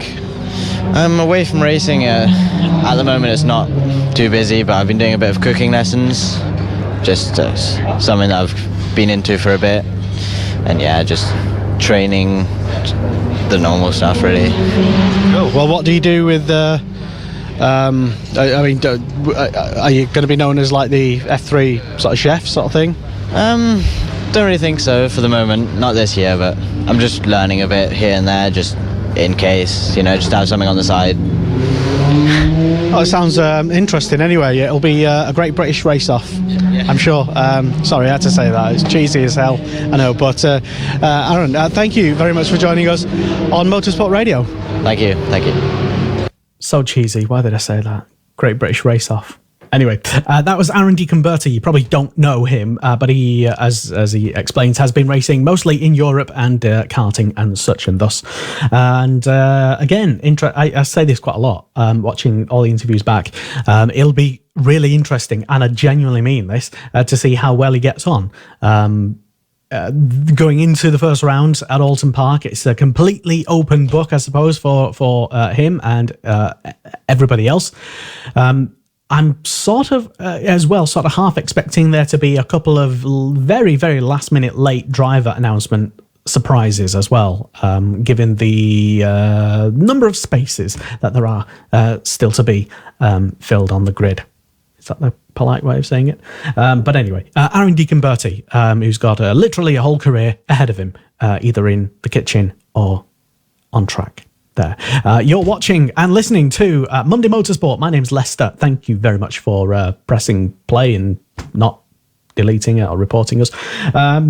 Still to come, we've got Callan O'Keefe. My chat with him got gate crashed at the start by Cliff Dempsey of Cliff Dempsey Racing with Hill Speed with Cliff Dempsey Racing. You can watch it. Plus, my 10 minutes preview and wrap up of the Formula 3 season with Connor Jackson. Yes, it's on its way. We're teasing you with it. I almost got run over in the paddock. Plus, F1 chat. It happened at the weekend, Chinese Grand Prix, and I'll be chatting later with Rachel Whiteford. And she has some interesting things to say. Conversation went off into a couple of little tangents, but it's F1 chat. It's all good. And coming up right now, though, it's my little conversation with a part-time racer in Formula 3 this season. He's going to be combining it with the F3 Open Championship in Europe. It's Petru Florescu. It's British Formula 3 Media Day in 2017, and I'm here in the just outside the Douglas Motorsport garage with Petru Florescu. Hello. Hello. Petru, you are in British Formula 3 this season. You must be really looking forward to competing with such illustrious names. Yeah, I'm looking forward to this championship. I'm happy to be here on this day. And I'm racing also with some of my old mates from last year, which are from Carlin. Yeah, racing, as you say, with Carlin last year in the British Formula 4 Championship, and like you say, bringing some of your old friends with you. But British Formula 3 isn't the only thing that you'll be racing in this year, is it? No, I'll be racing also Euro Formula with Campos. Euro Formula with Campos. Why the 2 championships? Well, I need to get a lot of time in the car, and I don't know. Yeah, you just want more races, I suppose. Yeah, I suppose everybody does, really. That's a nice luxury to have. How is this car different from the Formula 4 car of last year? Well, it's much more powerful. I have more grip, more downforce. That's it. More enjoyable? Yeah. And perhaps, do you think perhaps the British Formula 3 Championship is perhaps maybe a bigger or better stepping stone into something like European Formula 3 than British F4? So, what do you mean? Well, with it being more powerful, like you said, with more downforce, could that be a better education into something like European F3 over British Formula 4? Yeah, of course, it's really similar to the European F3. This is almost the same power of the engine, but just a little bit less downforce. Tell us a little about who you are, though. I mean, you tell us about your history, how you started out racing, and why. Well, I started racing karts when I was really young, because I like cars and I was going out every time at karting with my friends, and then I started to race international racing, WSK, World Championship, European Championship. And in 2014, in my last year of karting, I had an accident and I broke my legs. Then I had to stop for a year, and then I started with the first year in the British F4, and then I had the second year in the British F4, and the first year was a bit of a struggle with comeback, but now I'm okay, I'm fast again, so it's cool. Well, it's good to see that you definitely recovered from your terrible leg breakage. What do you do outside of racing? What do you do to relax when you're away from the track? Well, I don't know. I don't really get a lot of time. I do all racing. Yeah, I train in the gym a lot and I do school, and then no more time for anything. Your teammate this year is Callan O'Keefe, a talented South African who was used to be with the Lotus Formula 1 Junior program and Red Bull Junior program as well. You've got a lot of talent in this team to beat. Yeah, well, I'll see over the season how he goes. Until now, he went alright. Today he was a bit faster than me, but we'll see. Fantastic stuff, and you're only still young as well. What's the goal for you, the ultimate destination, the number one place you'd like to achieve? Well, what I can tell is all the single-seater racing drivers, well, I don't know if all of them wants, but I want to go to F1 and to win any championship there or to be there in front. Certainly is an aim for many young drivers as well. With the Euro, the Euro F3, the F3 Euro Formula, that one. With competing in that with Campos, do you think that will ultimately get you up the ladder to where you need to be? Well, yeah, I'm really fast in that championship and in that car. You're also very modest as well. Well, I train a lot and I work a lot, so this is why I'm fast. I don't just go there and I win, you know. Well, okay, fair enough. That's I suppose, yeah, that we'll just have to wait and see just how you do, whether your fast speed turns into results, podiums and wins and such. So we will love to see how well you do up against your teammate in British Formula 3 this year, Callan, and in Europe as well. Petru, thank you very much for joining us on Motorsport Radio. Yeah, thank you too. Just how well will he do against Callan O'Keefe? Which rounds will he do? And what will he do in Europe at the F3 Open thing that I always forget the name of? I always get that and the F3 Cup confused in my mind. Anyway, that was Petru Florescu, who you may remember most recently, as being a little savage bulldog, attacking, I wouldn't say attacking, but getting a bit feisty after him and Devlin Di Francesco had a little coming together at Knock Hill last year on the Toka package. And I mistakenly thought it might have been Devlin who went after, you can still find it on YouTube if you sort of Google them and stuff. But no, it was actually little Petru. I shouldn't say that really. Savage temper. Hi Petru, if you're watching and listening. Anyway, this is Monday Motorsport. I'm Lester, and we are horrendously overrunning on time. Not that we've got a time limit or anything, but we do still. I want to go to bed basically because we've got loads of stuff to do for this week, including preparing for the F3 and GT. First round in the championship, which is some people are getting there really early and doing some early testing, like Chase Owen. He's going to be knocking about tomorrow, maybe, I think. I don't know where I heard that. Anyway, we're talking about Petru's teammate for this year, and also Douglas Motorsport driver. Here is Callan O'Keefe. At the start of my interview here, I was interrupted, let's say, by the Hill Speed with Cliff Dempsey racing boss, Cliff Dempsey. Just me and him. I want to ask him a question. All right. Sure, go ahead. Yeah. Stick around there. No, you stick around. Okay.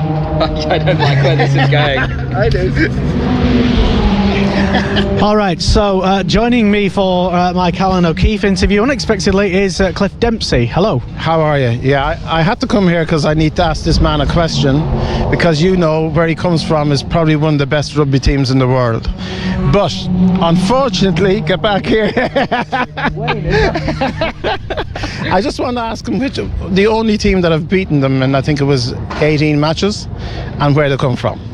No comment, I think, is the... I prefer not to speak. I'd like to plead the fifth. Anything I say can't be used against me. And what I will say is that it didn't count. No, obviously not. If you don't know it happened and you pretend it doesn't count. It's okay, because we stopped England on their run as well. To say. Do you know what? That's the only thing that makes it okay. Cheers. Cliff Dempsey for running with Hill Speed this year, of course, in British Formula 3. So, Callan, good to see you at last, and I suppose welcome to British Formula 3. Yeah, I think that's probably the most peculiar start to an interview I've ever had in my life. But yeah, good to finally meet you. Obviously, good to kind of get a taste of what it's going to be like this year at the race weekend, and yeah, it's shaping up to be a pretty good year, hopefully. Unusually, the sun's out. I don't know if that's a good omen or a bad omen or something, but I have no idea. I think we just have to enjoy it while it lasts. If there's one thing I've learned about being at Snetterton and racing in Britain, is you have to make the most of the sunshine, because it doesn't really last very long. So whether it's good or bad, we'll just enjoy it while it's here. Exactly. Yeah. I mean, you've enjoyed a very successful career.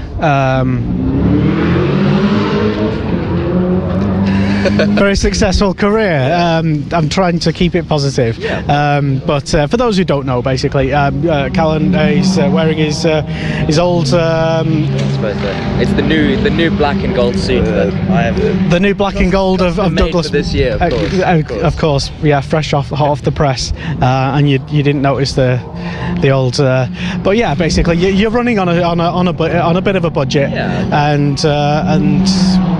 Yeah, it is what it is, and I suppose if that's what you have to do to even be here, then yeah, why not? Yeah, I think the key position I always sit and tell people is, last year March I was sitting at home and I didn't have a seat, and I knew I wasn't going to be racing this year. So yeah, I'm in a much better position now. As you say, we're running on a bit of a budget, but that doesn't mean we're not doing the job properly. I've got a great team behind me in Douglas, and also the people kind of formulating around me outside the track who are helping me out to make sure I'm ready. So just because we've got a bit less budget doesn't mean we're not doing the job properly, and doesn't mean we're not here to try to fight for race wins and evidently the championship. So been a difficult last year, as anyone who's been following the story will know, but I'm ecstatic to be back, and I just can't wait to go racing again. It's getting closer and closer, and I just want to be sitting on the grid and waiting for the lights to go out. That's what I've been waiting for the last year. So So I guess you've envisaged the perfect race one start for you this season. I think it starts with taking pole and qualifying. Obviously, you've got to envisage it from there, if I can say that word. But you know, the last year I've been sitting at home visualizing racing starts and trying to think of ways to getting myself back. So I like to think that hopefully the year out hasn't done me, you know, too much damage in terms of my reaction times off the lights. But yeah, definitely, you know, sitting at home dreaming about it and really happy that it's going to be a reality in a couple of weeks' time. So I'm really looking forward to it.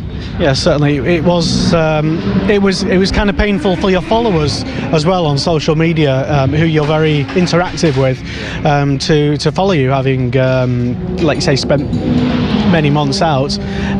But it is on social media great to see you back racing and doing what you love and back doing what you deserve to be doing. Yeah, thank you very much. I think the social media side of things, I've always tried to show kind of the real person that I am.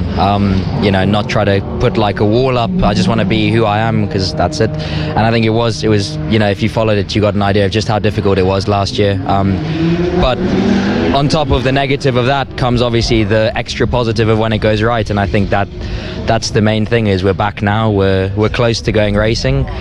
We've been quick so far. It looks like we're going to be competitive this year. So we're just going to keep chipping away, keep working, and hopefully come the first qualifying of the year at Alton, we'll be somewhere near the front and fighting for the race win.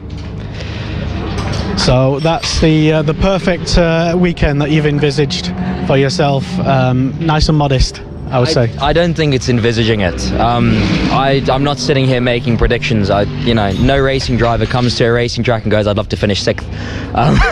I've fought for a year to get back on the grid, and I've fought for a year to get back to winning races. That's what I want to do. That's what drives me. So I have been vocal about how difficult it's going to be this year. It's very, very competitive, but I wouldn't be currently jumping in this car if I didn't believe that I can beat the best out there, and that's why I speak with confidence, because I know I've got a great team behind me, and if I do the job that I know I'm capable of, then hopefully we can be at the front. Fantastic stuff. Callan, I suppose we'll just have to watch you on the podium at the first round at Alton Park in a couple of weeks' time. We will be doing our very best to make that happen, so hopefully we can put it all together. Thank you very much. It's Motorsport Radio, it's Leicester here with Connor Jackson, and yes, we are at Snetterton at the British Formula 3 Media Day, and Connor, we've saw some pretty what have we saw today? I don't know what we've seen. We've seen some cars on track. I suppose we have. Obviously, this is the first time a lot of us have seen the F3 cars back this season. Also, there's very little change for the new year, so there's not really too much difference amongst the cars. However, we have got a load of new drivers, and it's all about getting used to the new people in the paddock, and getting used to obviously who are going to be the front runners this year. We had a few front runners return, but ultimately there's a load of fresh new faces, and a lot of them could still take the title. A lot of fresh new faces and potential new front runners as well, including one new name is Manuel Maldonado. Yes, it's his nephew, if you're wondering. Connor, any expectations about Manuel? What's he been doing? Where's he come from? Why is he here? Maldonado spent last year racing in Italy. Manuel. I do apologise. Manuel spent last year racing in Italian F4. He said to me, at least, he struggled a bit with the team, and it didn't gel too well. However, he's asked to put his past behind him, and he'll be moving on to British F3 this year in the hope of doing better and maybe following in his uncle's footsteps up the career ladder. Should be interesting to see. Yes, I don't think it's unkind to say that it'll be a learning year for him, which, as we all know, translates into being a bit of a bad year for drivers. No disrespect, Manuel. I'm sure you'll be developing to a fantastic, great driver. But it is your first season in Formula 3, so there you go. Names that you've been wanting to highlight as ones to watch, really? Oh, well, obviously, in terms of the big returning faces, I think the two we've got to note are Enem Ahmed and Toby Sari, who was announced today. Both of those were race winners last year, and they were front runners, and there's no reason to suggest why they can't both fight for the title this year. However, if there is some new names coming in, we've got the former British GT champion Jamie Chadwick, so obviously be a big note. Big surprise that she's even here. Indeed, many people didn't expect her to even be at this level, but she's here, and she's looking at different routes for her future. And in fairness, if she does well in Formula 3, it could be notable for the year ahead. In terms of other drivers up and down the field, we've got a couple of F4 graduates in Carlin. We've got people like James Pull and Cameron Daz, obviously the US F4 champion. Talking of American drivers, obviously we've got Chase Owen, which I know yourself, Lester, you're looking forward to this year. I know Chase.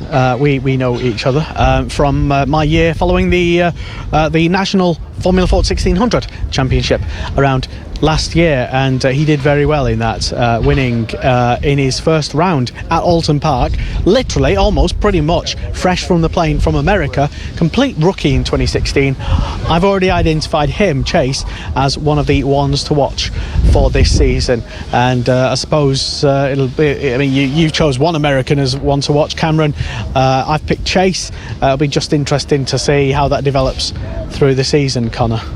Indeed. I assume there's going to be a little bit of rivalry throughout the year between our two American stars, but I just want to point out there is absolutely no favouritism here. It's apart from him liking his driver and me liking my driver, but apart from that, definitely no favourites here. We're complete neutrals other than the two that we've identified as favourites. Of course, because being journalists, we're obviously completely neutral in absolutely everything we do, and that is definitely not fake news. But in terms of the rest of the field, obviously, I talked about returning drivers. The one team we're in front of now, actually, Ben Hingley with the Fortec team, will be returning. Hingley had a good end to last season. In fact, he took some pole positions, which surprised a lot of people, and even took some podiums as well. So it'd be interesting to see if he can sort of move up the field and definitely fight for the championship along with the rest of the drivers. So that should be exciting.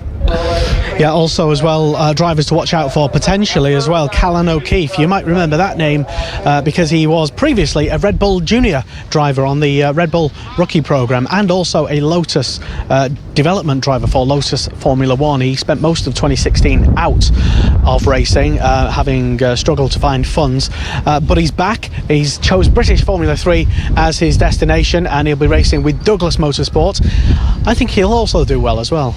Indeed, and the problem with O'Keefe going into the year is that unlike the rest of his rivals, he won't have a consistent teammate. He's partnered up this year with Petru Florescu, who'll be doing, who many obviously will remember from British F4. He was a race winner and led the championship for a while, but Florescu will be in Euro Formula for the majority of the season.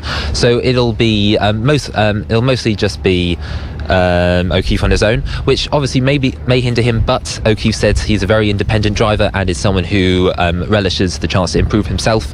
And I think in a team like Douglas Motorsport, who have proven their success last season, it definitely could be he could definitely be an outside shot for the title going throughout the year, obviously with his experience in Formula Renault and the F1 junior teams as well.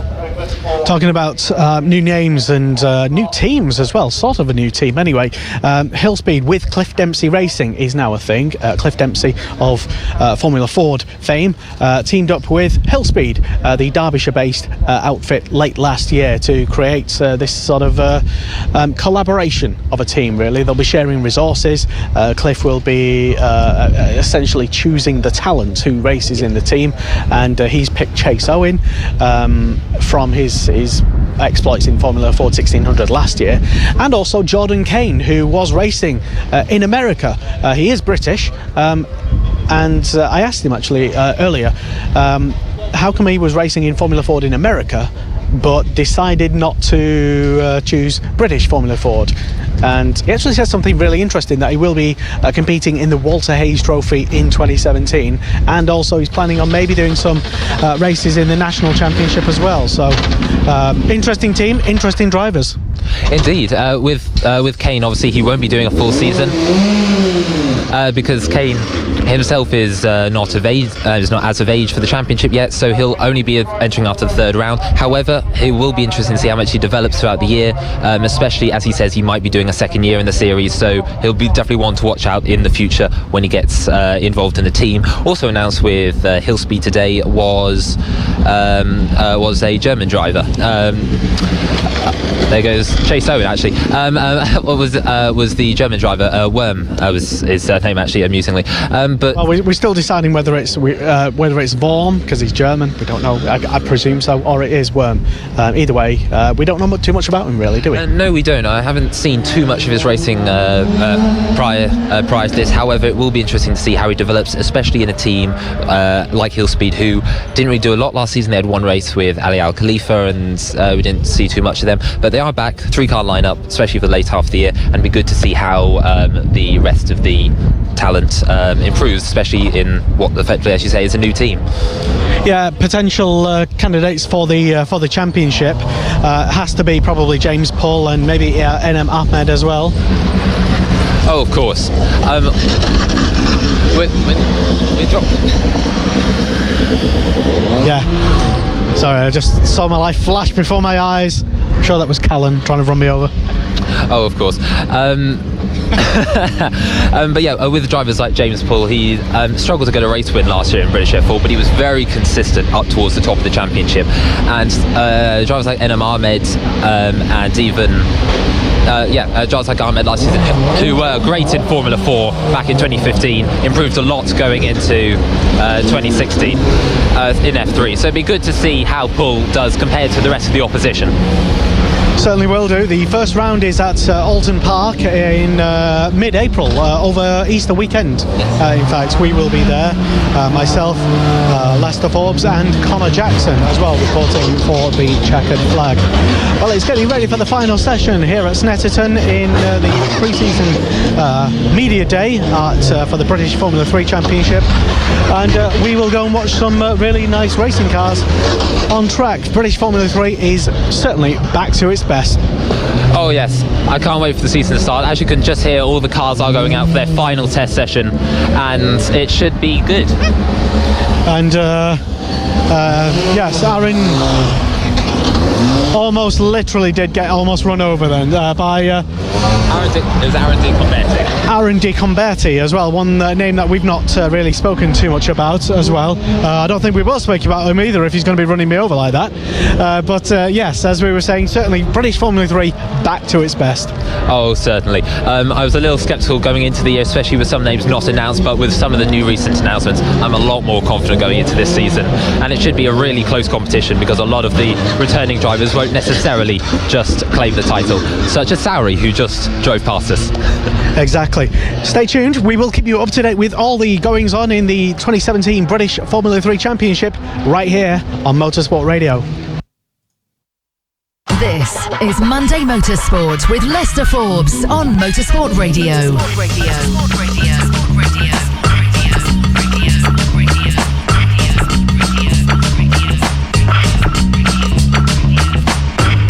Indeed, and that was my chat that I had with Connor Jackson, journalist from the Checkered Flag website, and survivor, we can now say, from the F3 Media Day at Snetterton. And that was kind of interesting, wasn't it? I saw my life flash before my eyes there. Not to completely over-dramatise things, but you did see, if you were watching the live stream, me almost getting run over twice as well. That was kind of interesting. Right, so it's Monday Motorsport. We're getting towards the end of the programme, but we still have about half an hour of F1 chat to get through. Yes, I was joined a little earlier today by Rachel Whiteford, who had loads of things to say, and talking about the old Formula 1. Here it is. Motorsport Radio, it's Lester here, and joining me right now to review what happened over the weekend in Formula 1, it is broadcast journalist and radio presenter and commentator Rachel Whiteford. Hello, Rachel. Hi, Lester. Well, you, like many other people, watched Formula 1 in China at the weekend. Was it a good race? What was your overall thoughts about it?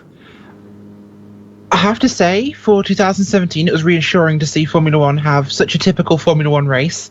But at the same time, take from that what you will. At the same time, it was a really great race, showing that Hamilton still has a lot of his zazz. You know, the things that make Hamilton Hamilton. And Mercedes, of course, still the strategy grandmasters. We knew that all the time. That has not changed. But Vettel, the story of the race, really, because he came second in the end. However, this is the typical flip-flop of Formula One fans, Formula One journalism. So fickle. Is that, yes, they're so fickle. When he's doing well, he's fantastic. He's a great wheelman. He's a great driver. He's a 5-time champion when he's doing well, but when he's not living up to expectations when he's not doing well. Yeah, so then he just becomes German, and he got a bit lucky with the 5 world championships. Basically, yeah. But I mean, Vettel, I suppose for you might be. Would you say he was perhaps the driver of the race for you? Yes, I would actually.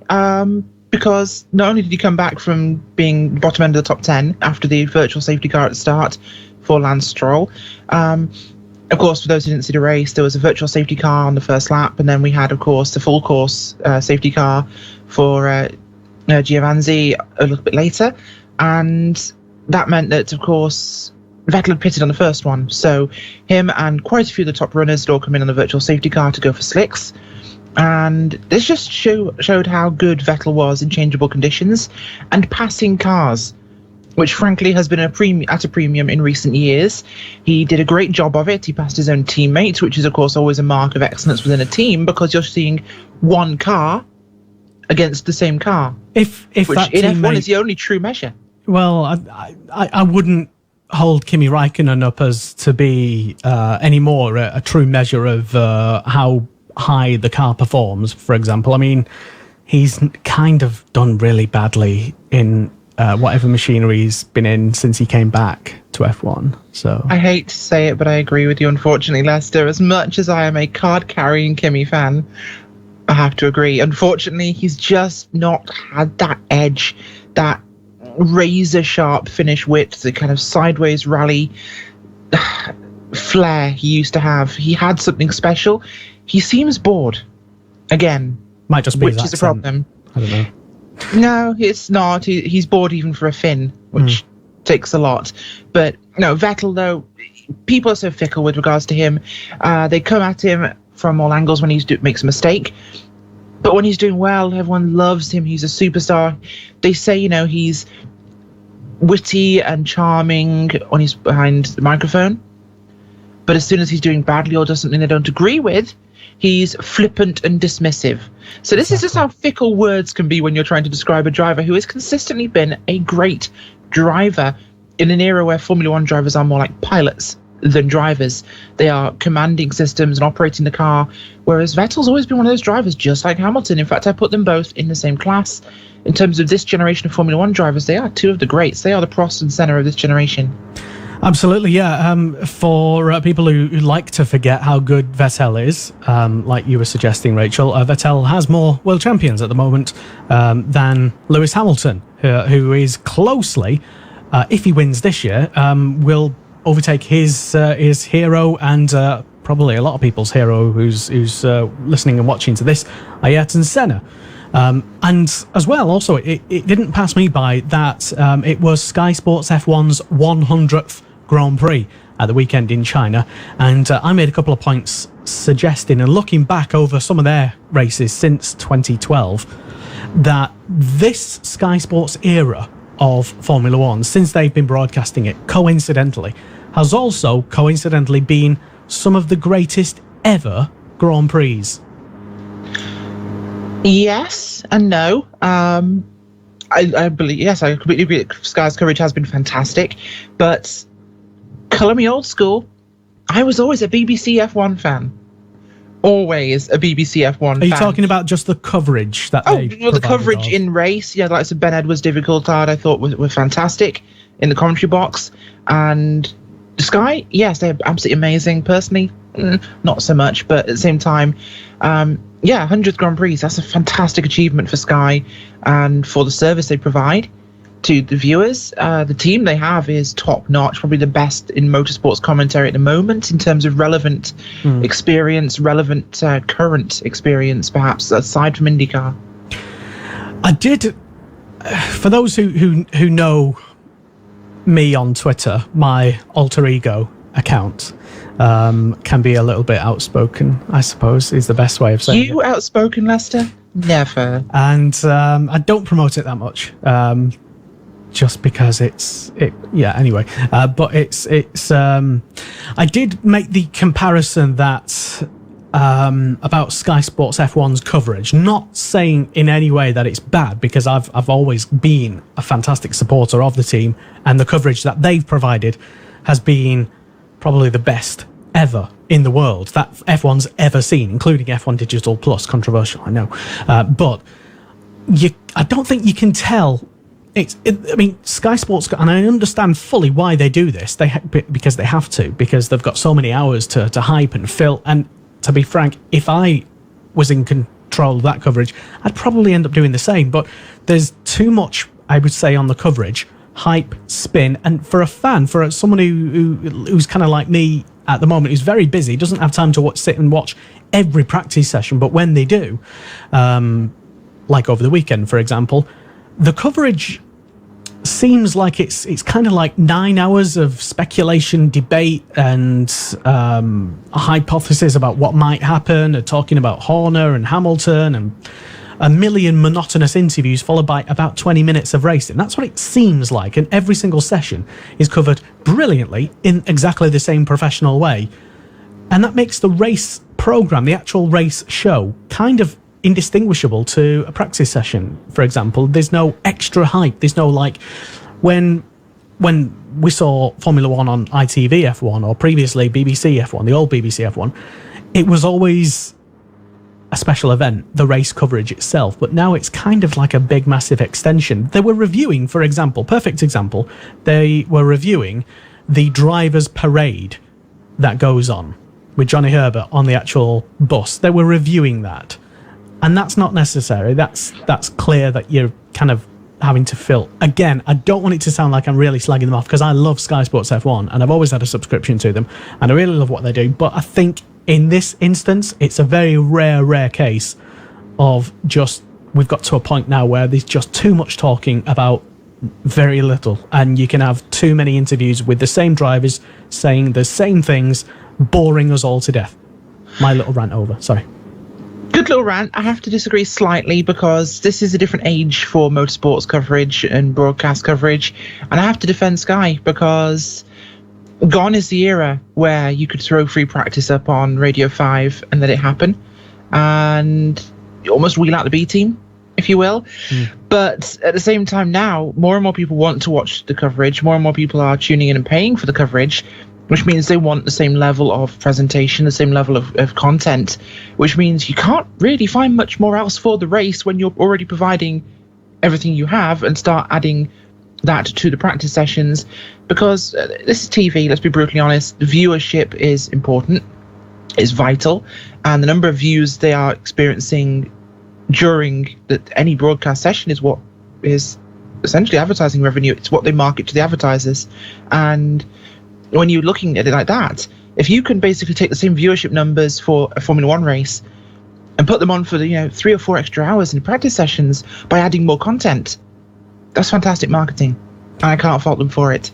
Yeah, in many ways they're, I think, kind of almost a bit of a kind of victim of their own success, because the coverage is so high. They can't really go any higher. So now they've got to that very high level where they've won awards for the coverage and such, and it is fantastic. And you're right, if, like I say, if I was in control of the Sky Sports F1 coverage, I'd kind of be forced to have to do the same as well. Not that it's a bad thing, but you want to cover every session like it's a massive event, like it is, or what's Hamilton going to do in free practice?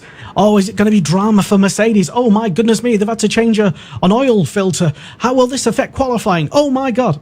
It's kind of like that's the nature of the fans, though, and social media in terms of reactions to things instantly, and it's yeah, it shouldn't be this exciting. We shouldn't be hyping practice this much, but at the same time, if people are tuning in to watch it because they're making it exciting, then that literally is broadcasting 101. Yeah. You turn something boring into something people want to watch, which is it's amazing. I'm fully guilty of overhyping some things which are not.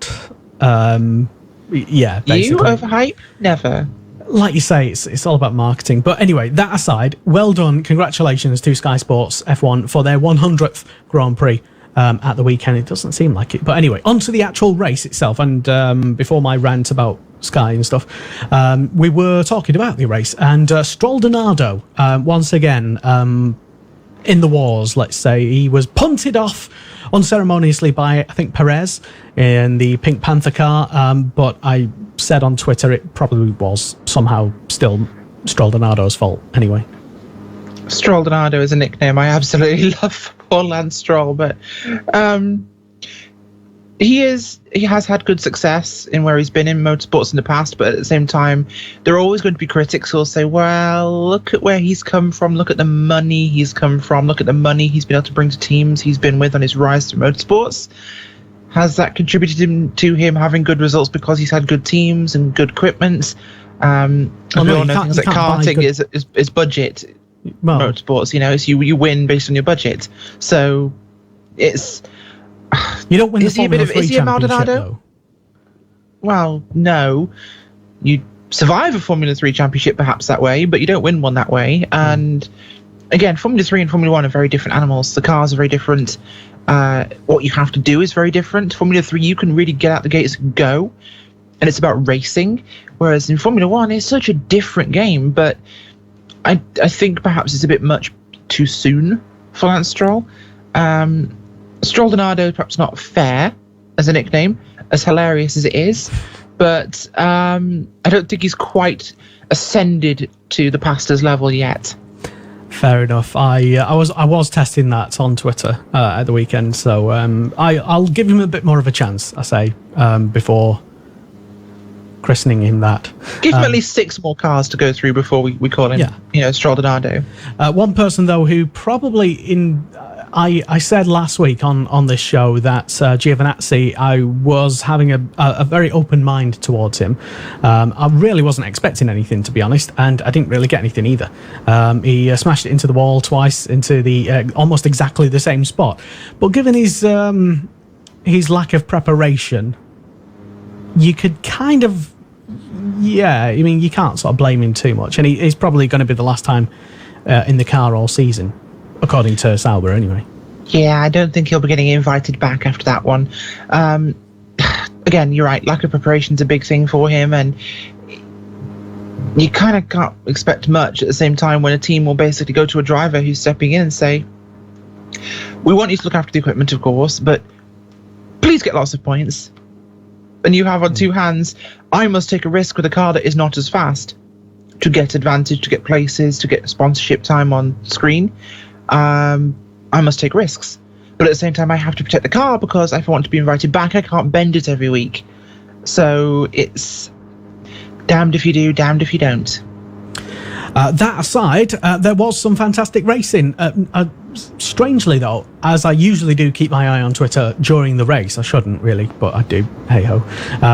I noticed some journalists, some, as I call them, hard-nosed journalists and bloggers, seemingly piping up during the race about comparing the amount of overtakes from last year's race to the apparent amount of overtakes during that time in that race when they were tweeting about it. And I think they were starting to sort of get at trying to sort of suggest that this F1 season isn't going to be as good because there's not as many overtakes until I think it was Verstappen. Oh, it was Vettel, I think, who pulled off an amazing thing around the outside of the guy there, Daniel Ricciardo? Yeah, someone.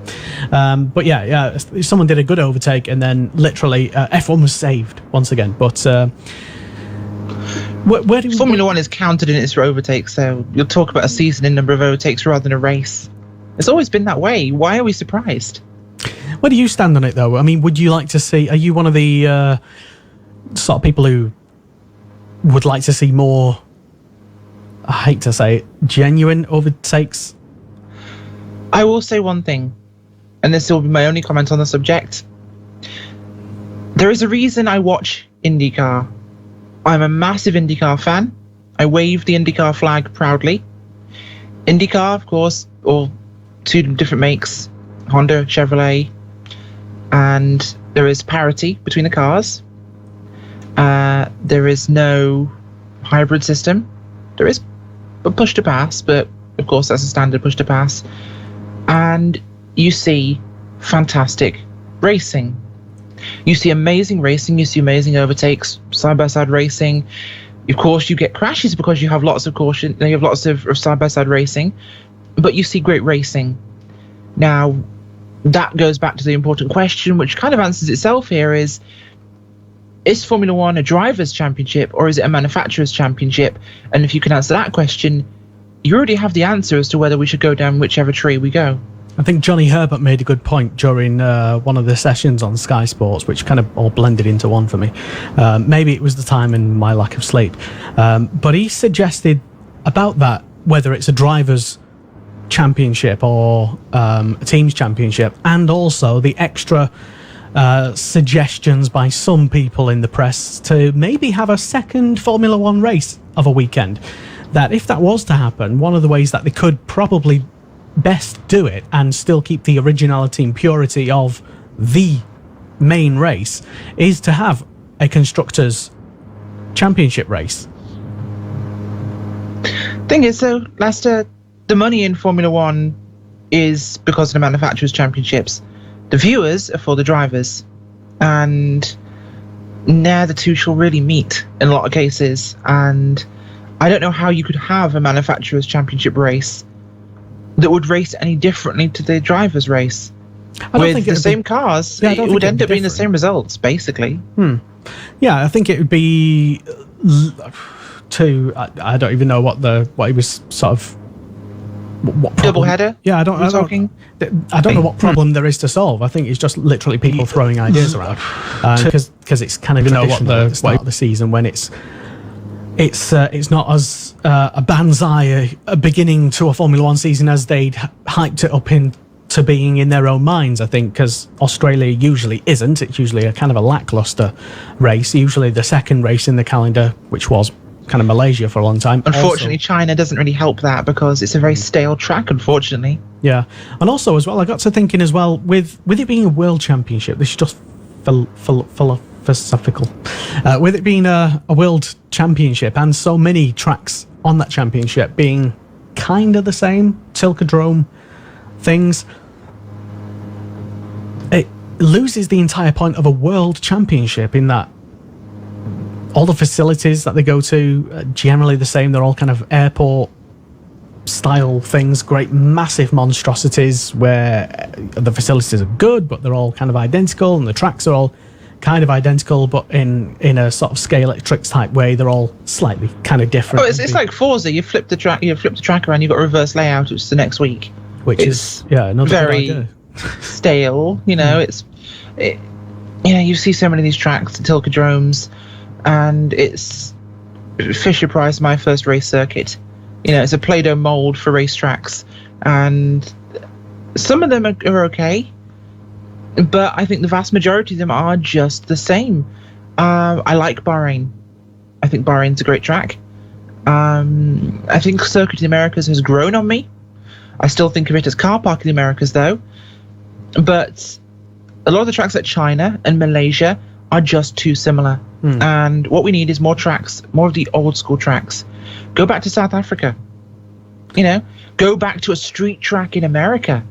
Let's do Long Beach. That is being talked about. That is obviously that would be one of the places to go for Liberty. Anyway, they do want more races in America, and I would fully support that. I think everybody would, to be honest. Yeah, even as long as they aren't at Tilkedromes, basically.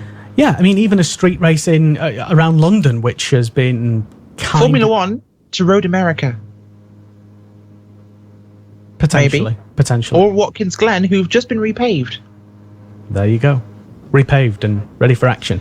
It actually would be up to FIA Formula One standards, the new repave on Watkins Glen, so it could happen. What do you think about it? If you're watching this live, get in touch and tell us what you think. F1 back at Watkins Glen. Could it be happening? Anyway, we'll keep you updated as to all that scaremongering and rumour baiting and whatnot, whatever you. We're terrible, aren't we, Lester? On to, I know it's slightly negative discussion by myself on the F1. Apologies about that.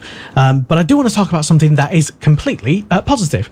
Max Verstappen. I think I had tweeted about him on the second lap, saying that he'd already won the Driver of the Day award, which actually came to pass and was actually indeed true, so I'm going to take the credit for that. But him, I would say, for me, was the driver of the day, above perhaps Vettel and even the race winner Hamilton. He pulled off some fantastic manoeuvres, and he dispatched Kimi Raikkonen like he just kind of shown Kimi Raikkonen up for the washed-up driver that he is. Yeah, he did a little, yes. And Max Verstappen from last year, from being, crash Verstappen a little bit, he was heading down a young and too much to prove route with a lot of overextension, perhaps, of his talent. Whereas this really showed a much more mature driver at China. I think he really displayed some racing sense, some real kind of veteran guts almost in the things he did, and the passes he made were fantastic. Certainly were, yeah. It may have just been that that particular track suits his driving style. He's able to sort of, throw it around the outside and still make the move stick. Or maybe he's just fantastic, as I've always thought he was, really. I'm not a massive fan of Max. I am a neutral, just to declare that. I don't really have a fan of any particular driver. You might think otherwise, but it is true. But yeah, for me, Max Verstappen, the driver of the day. Carlos Sainz did pretty well as well to finish in 7th place. He thought he made a mistake starting the race on dry tyres, but he made it work for him himself. And his seat, I've said before, I don't know publicly, but anyway, I'm going to say it now, that I actually think Toro Rosso will replace one or both of their drivers mid-season, get Pierre Gasly in before a full season campaign next year, and or another driver in their young driver stable as well. So literally Carlos Sainz and Kvyat are racing for their careers right now.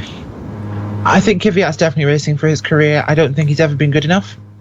I think he's been a placeholder for Red Bull, and for Toro Rosso, I don't think he's ever going to be. When the second he got pulled from the main team was essentially the start of the downhill for Daniel Kvyat. I think he's been a placeholder. But Carlos Sainz, I think he has some real promise, and that race today yesterday was a real example of that. He did a great job with it. He was a fantastic driver. The strategy call was more the team than him, but it was a great strategy call, and he made it work. The track wasn't completely dry, and he made it work on the slicks, which takes driving ability, and I think that was noticed by a lot of teams. So it's all a matter of whether he can attract anyone's attention, perhaps. And there are other teams who would take him, I think, if he became a free agent. Certainly, Sauber might be looking for another driver if their line isn't fit and proper by I don't know, maybe Bahrain. Who knows? Well, that's this weekend, isn't it? Oh yeah, it's their back-to-back weekend. It's already blended into one already, the F1 season for me. But yeah, we'll get onto that in just a short moment. The actual championship, by the way, I'm presuming that you already know the result, because if you don't know and you didn't watch it, then you probably don't care. Spoilers. But the actual championship is really, really interesting. Vettel in first place with 43 points. Hamilton in officially second place with the same amount of points, but I think Vettel won the first race first, and that's why he was classed as first as opposed to yada yada.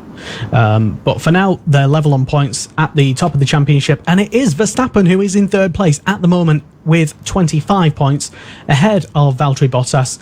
And someone said as well, it's all flooding back to me now, the memories of yesterday. Someone suggested about Bottas to me on Twitter that his performance, maybe it's kind of he's well experienced enough, he shouldn't be having bad weekends like that, but I suppose every driver does. Perhaps that was his one bad race of the year, whatever. But perhaps Bottas showed Rosberg to be a much better driver than this person on Twitter thought he was, to which I replied, well, yeah, he did regularly beat Lewis Hamilton, one of the all-time greats in Formula 1, and he is the current reigning champion, so why was you ever doubting him anyway, would be my response to that. Again, I think it's kind of the anti-German thing. There is a bit of that, I think, but at the same time, Bottas has just gone into this Mercedes. He's new to the team. Give him some time. Yes, he's a good driver, but at the same time, he's new to the team dynamic. He's new to how they work. He's new to his feelings in the car. So, with limited testing, I'd say give him at least half a season. But I think Bottas has the potential to be better than Nico Rosberg ever was. And Rosberg's success last year was in part due to Hamilton's failures, rather than necessarily his own personal success, which in my opinion is why he retired. He knew he was not repeating that again, so he quit while he was ahead, which was possibly one of the most noble things I've ever seen someone do in motorsports, is that way too many drivers go on beyond a point where they know they're not going to make it again. Yeah, and Rosberg did. Unfortunately, I have to agree. But Rosberg did the right thing at the right time. He thought, you know what, I have reached the top. I am a Formula 1 world champion. I'm happy. And he's retired. Yeah. Let him go and race other motorsports. Let him actually do things he enjoys.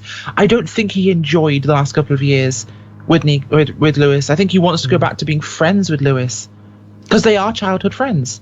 I think he wants to go back to being friends with him, and the only way that's possible is if one of them left Formula 1. Plus, as well, he probably did leave as well, maybe in part because he wanted to really, really annoy Lewis by knowing that Lewis could never actually beat him again, because you can't beat someone if they're not racing.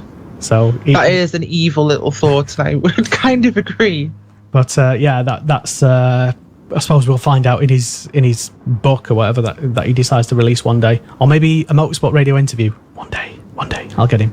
Maybe. So Vettel, Hamilton going into this weekend neck and neck, and Hamilton, like you said, talking earlier again, that you think Lewis is sort of enjoying racing again.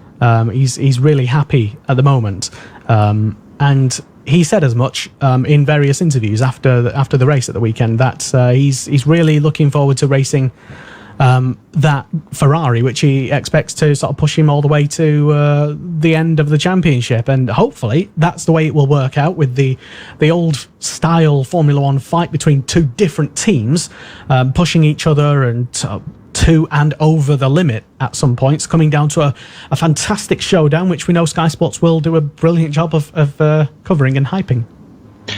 Agreed, and I can't wait to watch it, of course.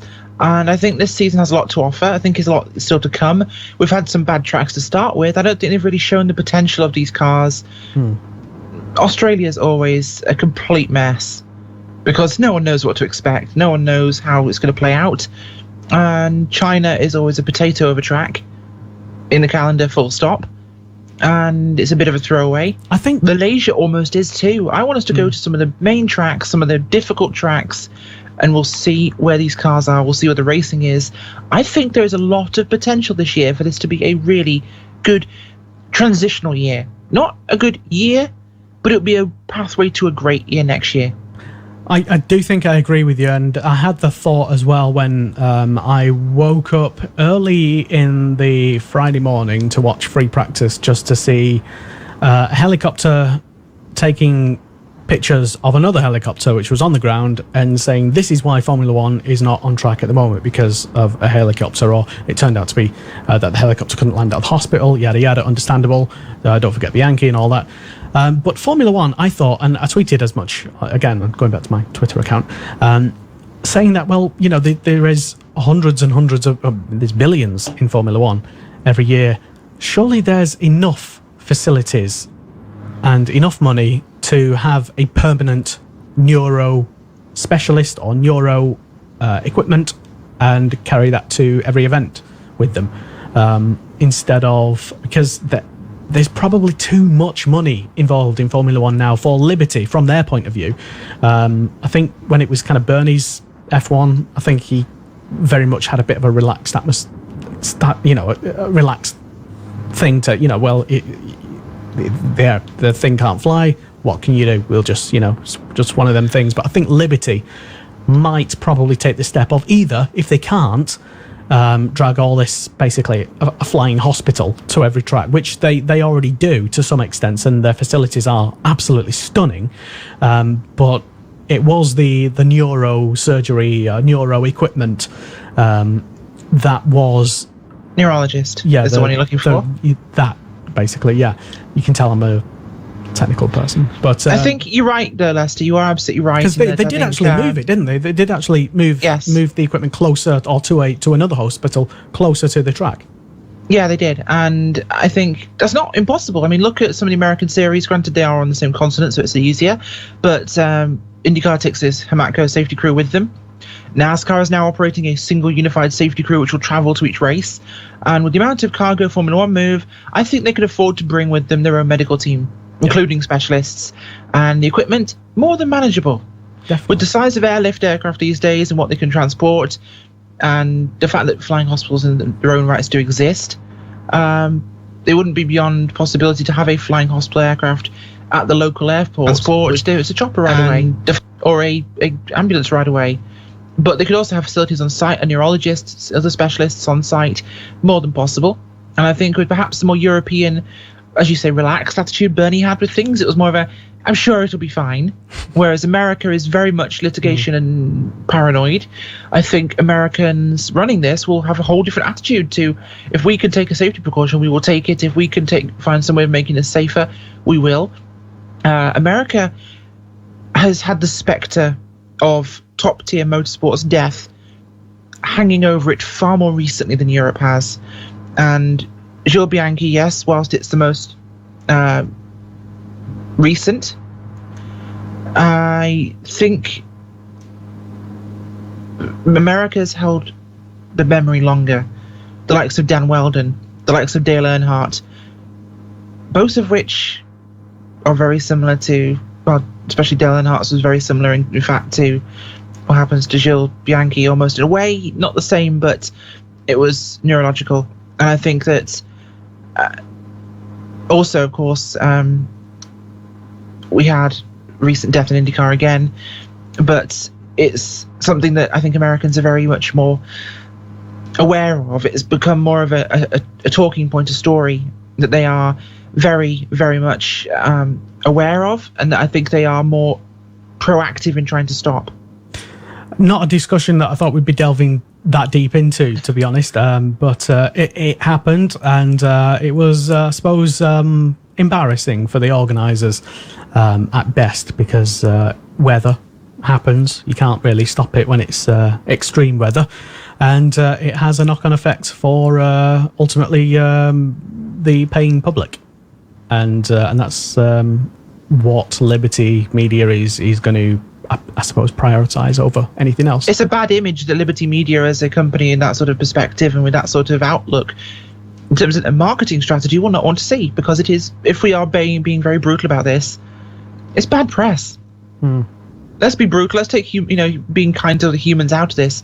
Let's put money and marketing on the table and say, a driver dying is bad for business. Yeah. Well, yeah.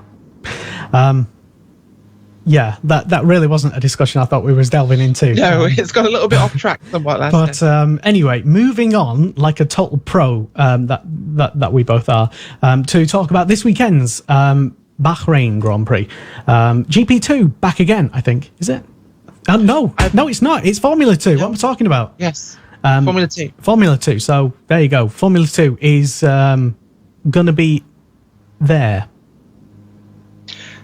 Yeah. Interesting decision in my eyes. I thought the calendar was fine as it was, but at the same time, Bahrain is one of those tracks that needs a little bit more spice, needs something to happen. It's a good racetrack, but unfortunately, usually how they run it ends up being a little stale.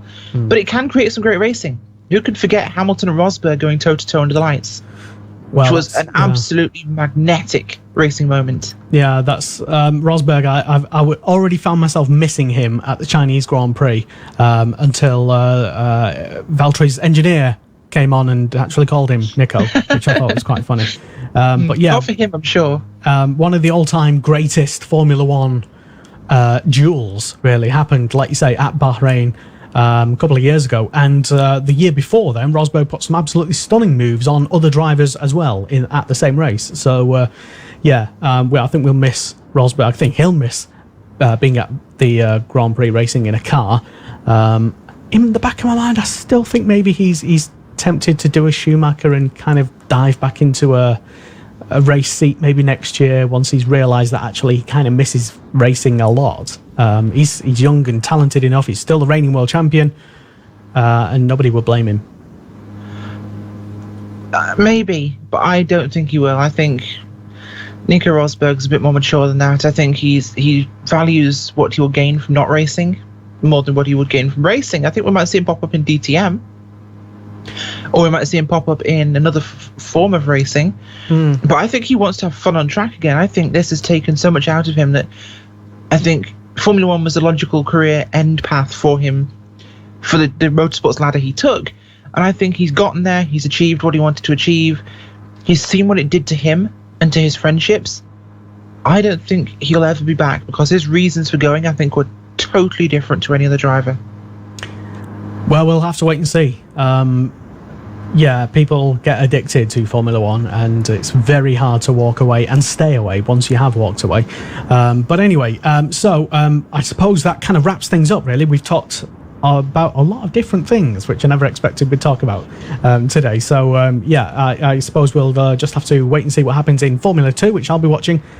I can't remember if GP3 are going to be there, but GP3 are probably going to get rolled into International F3 Championship, which is probably going to be the next FIA step up from European Formula 3, leading on from British Formula 3, for example. That's my theory. Said it. It's going to happen. I'll take the credit for it when it does. But Rachel, thank you very much for being on tonight's show.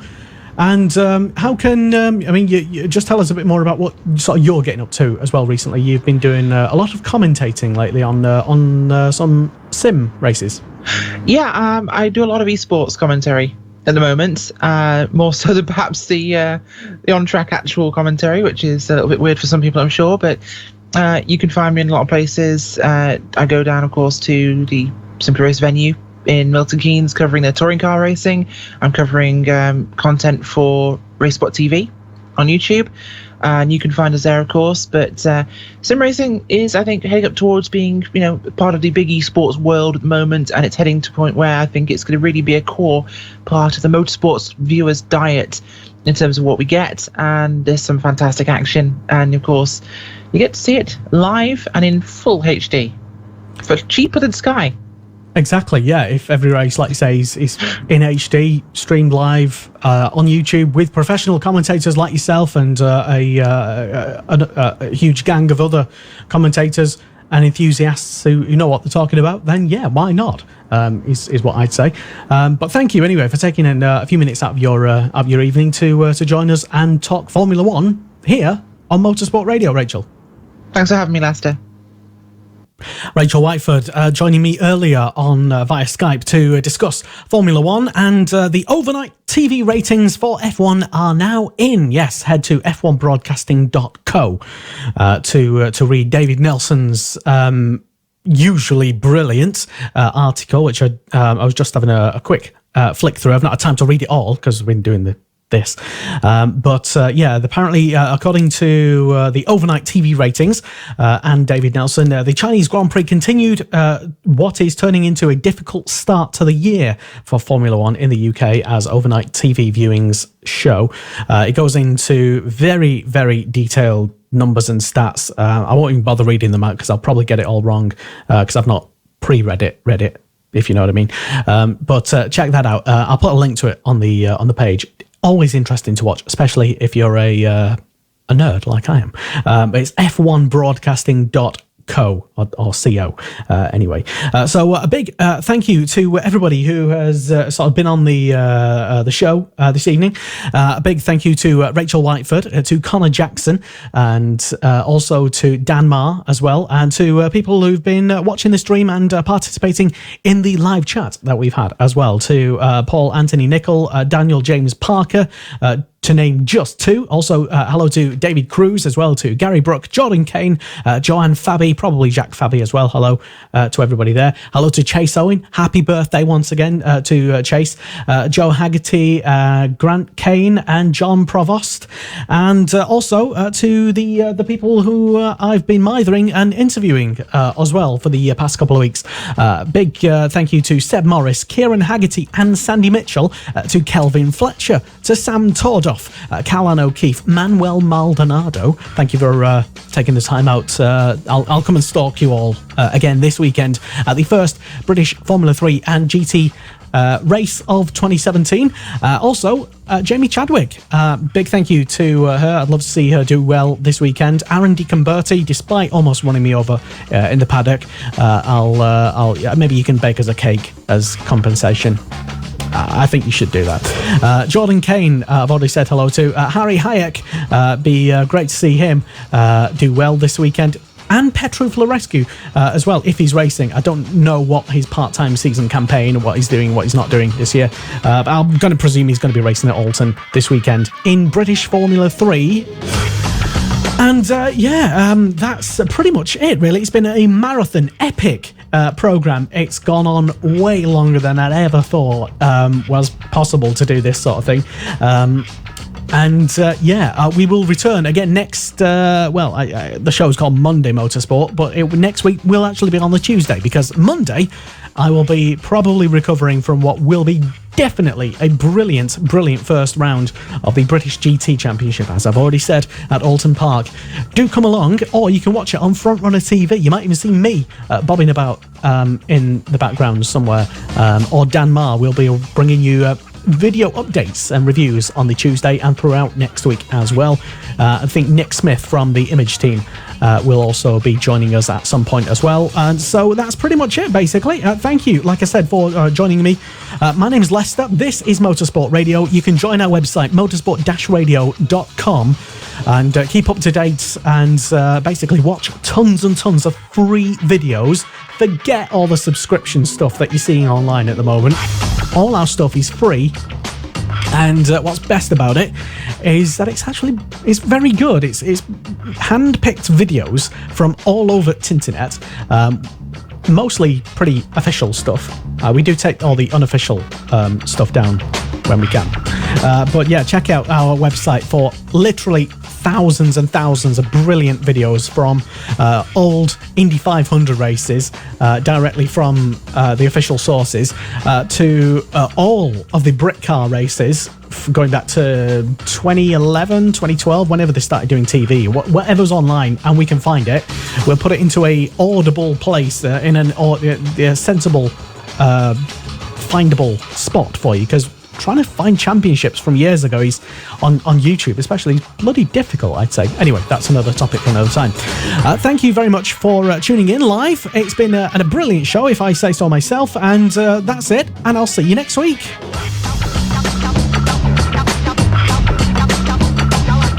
This is Monday Motorsport with Lester Forbes on Motorsport Radio. Motorsport Radio.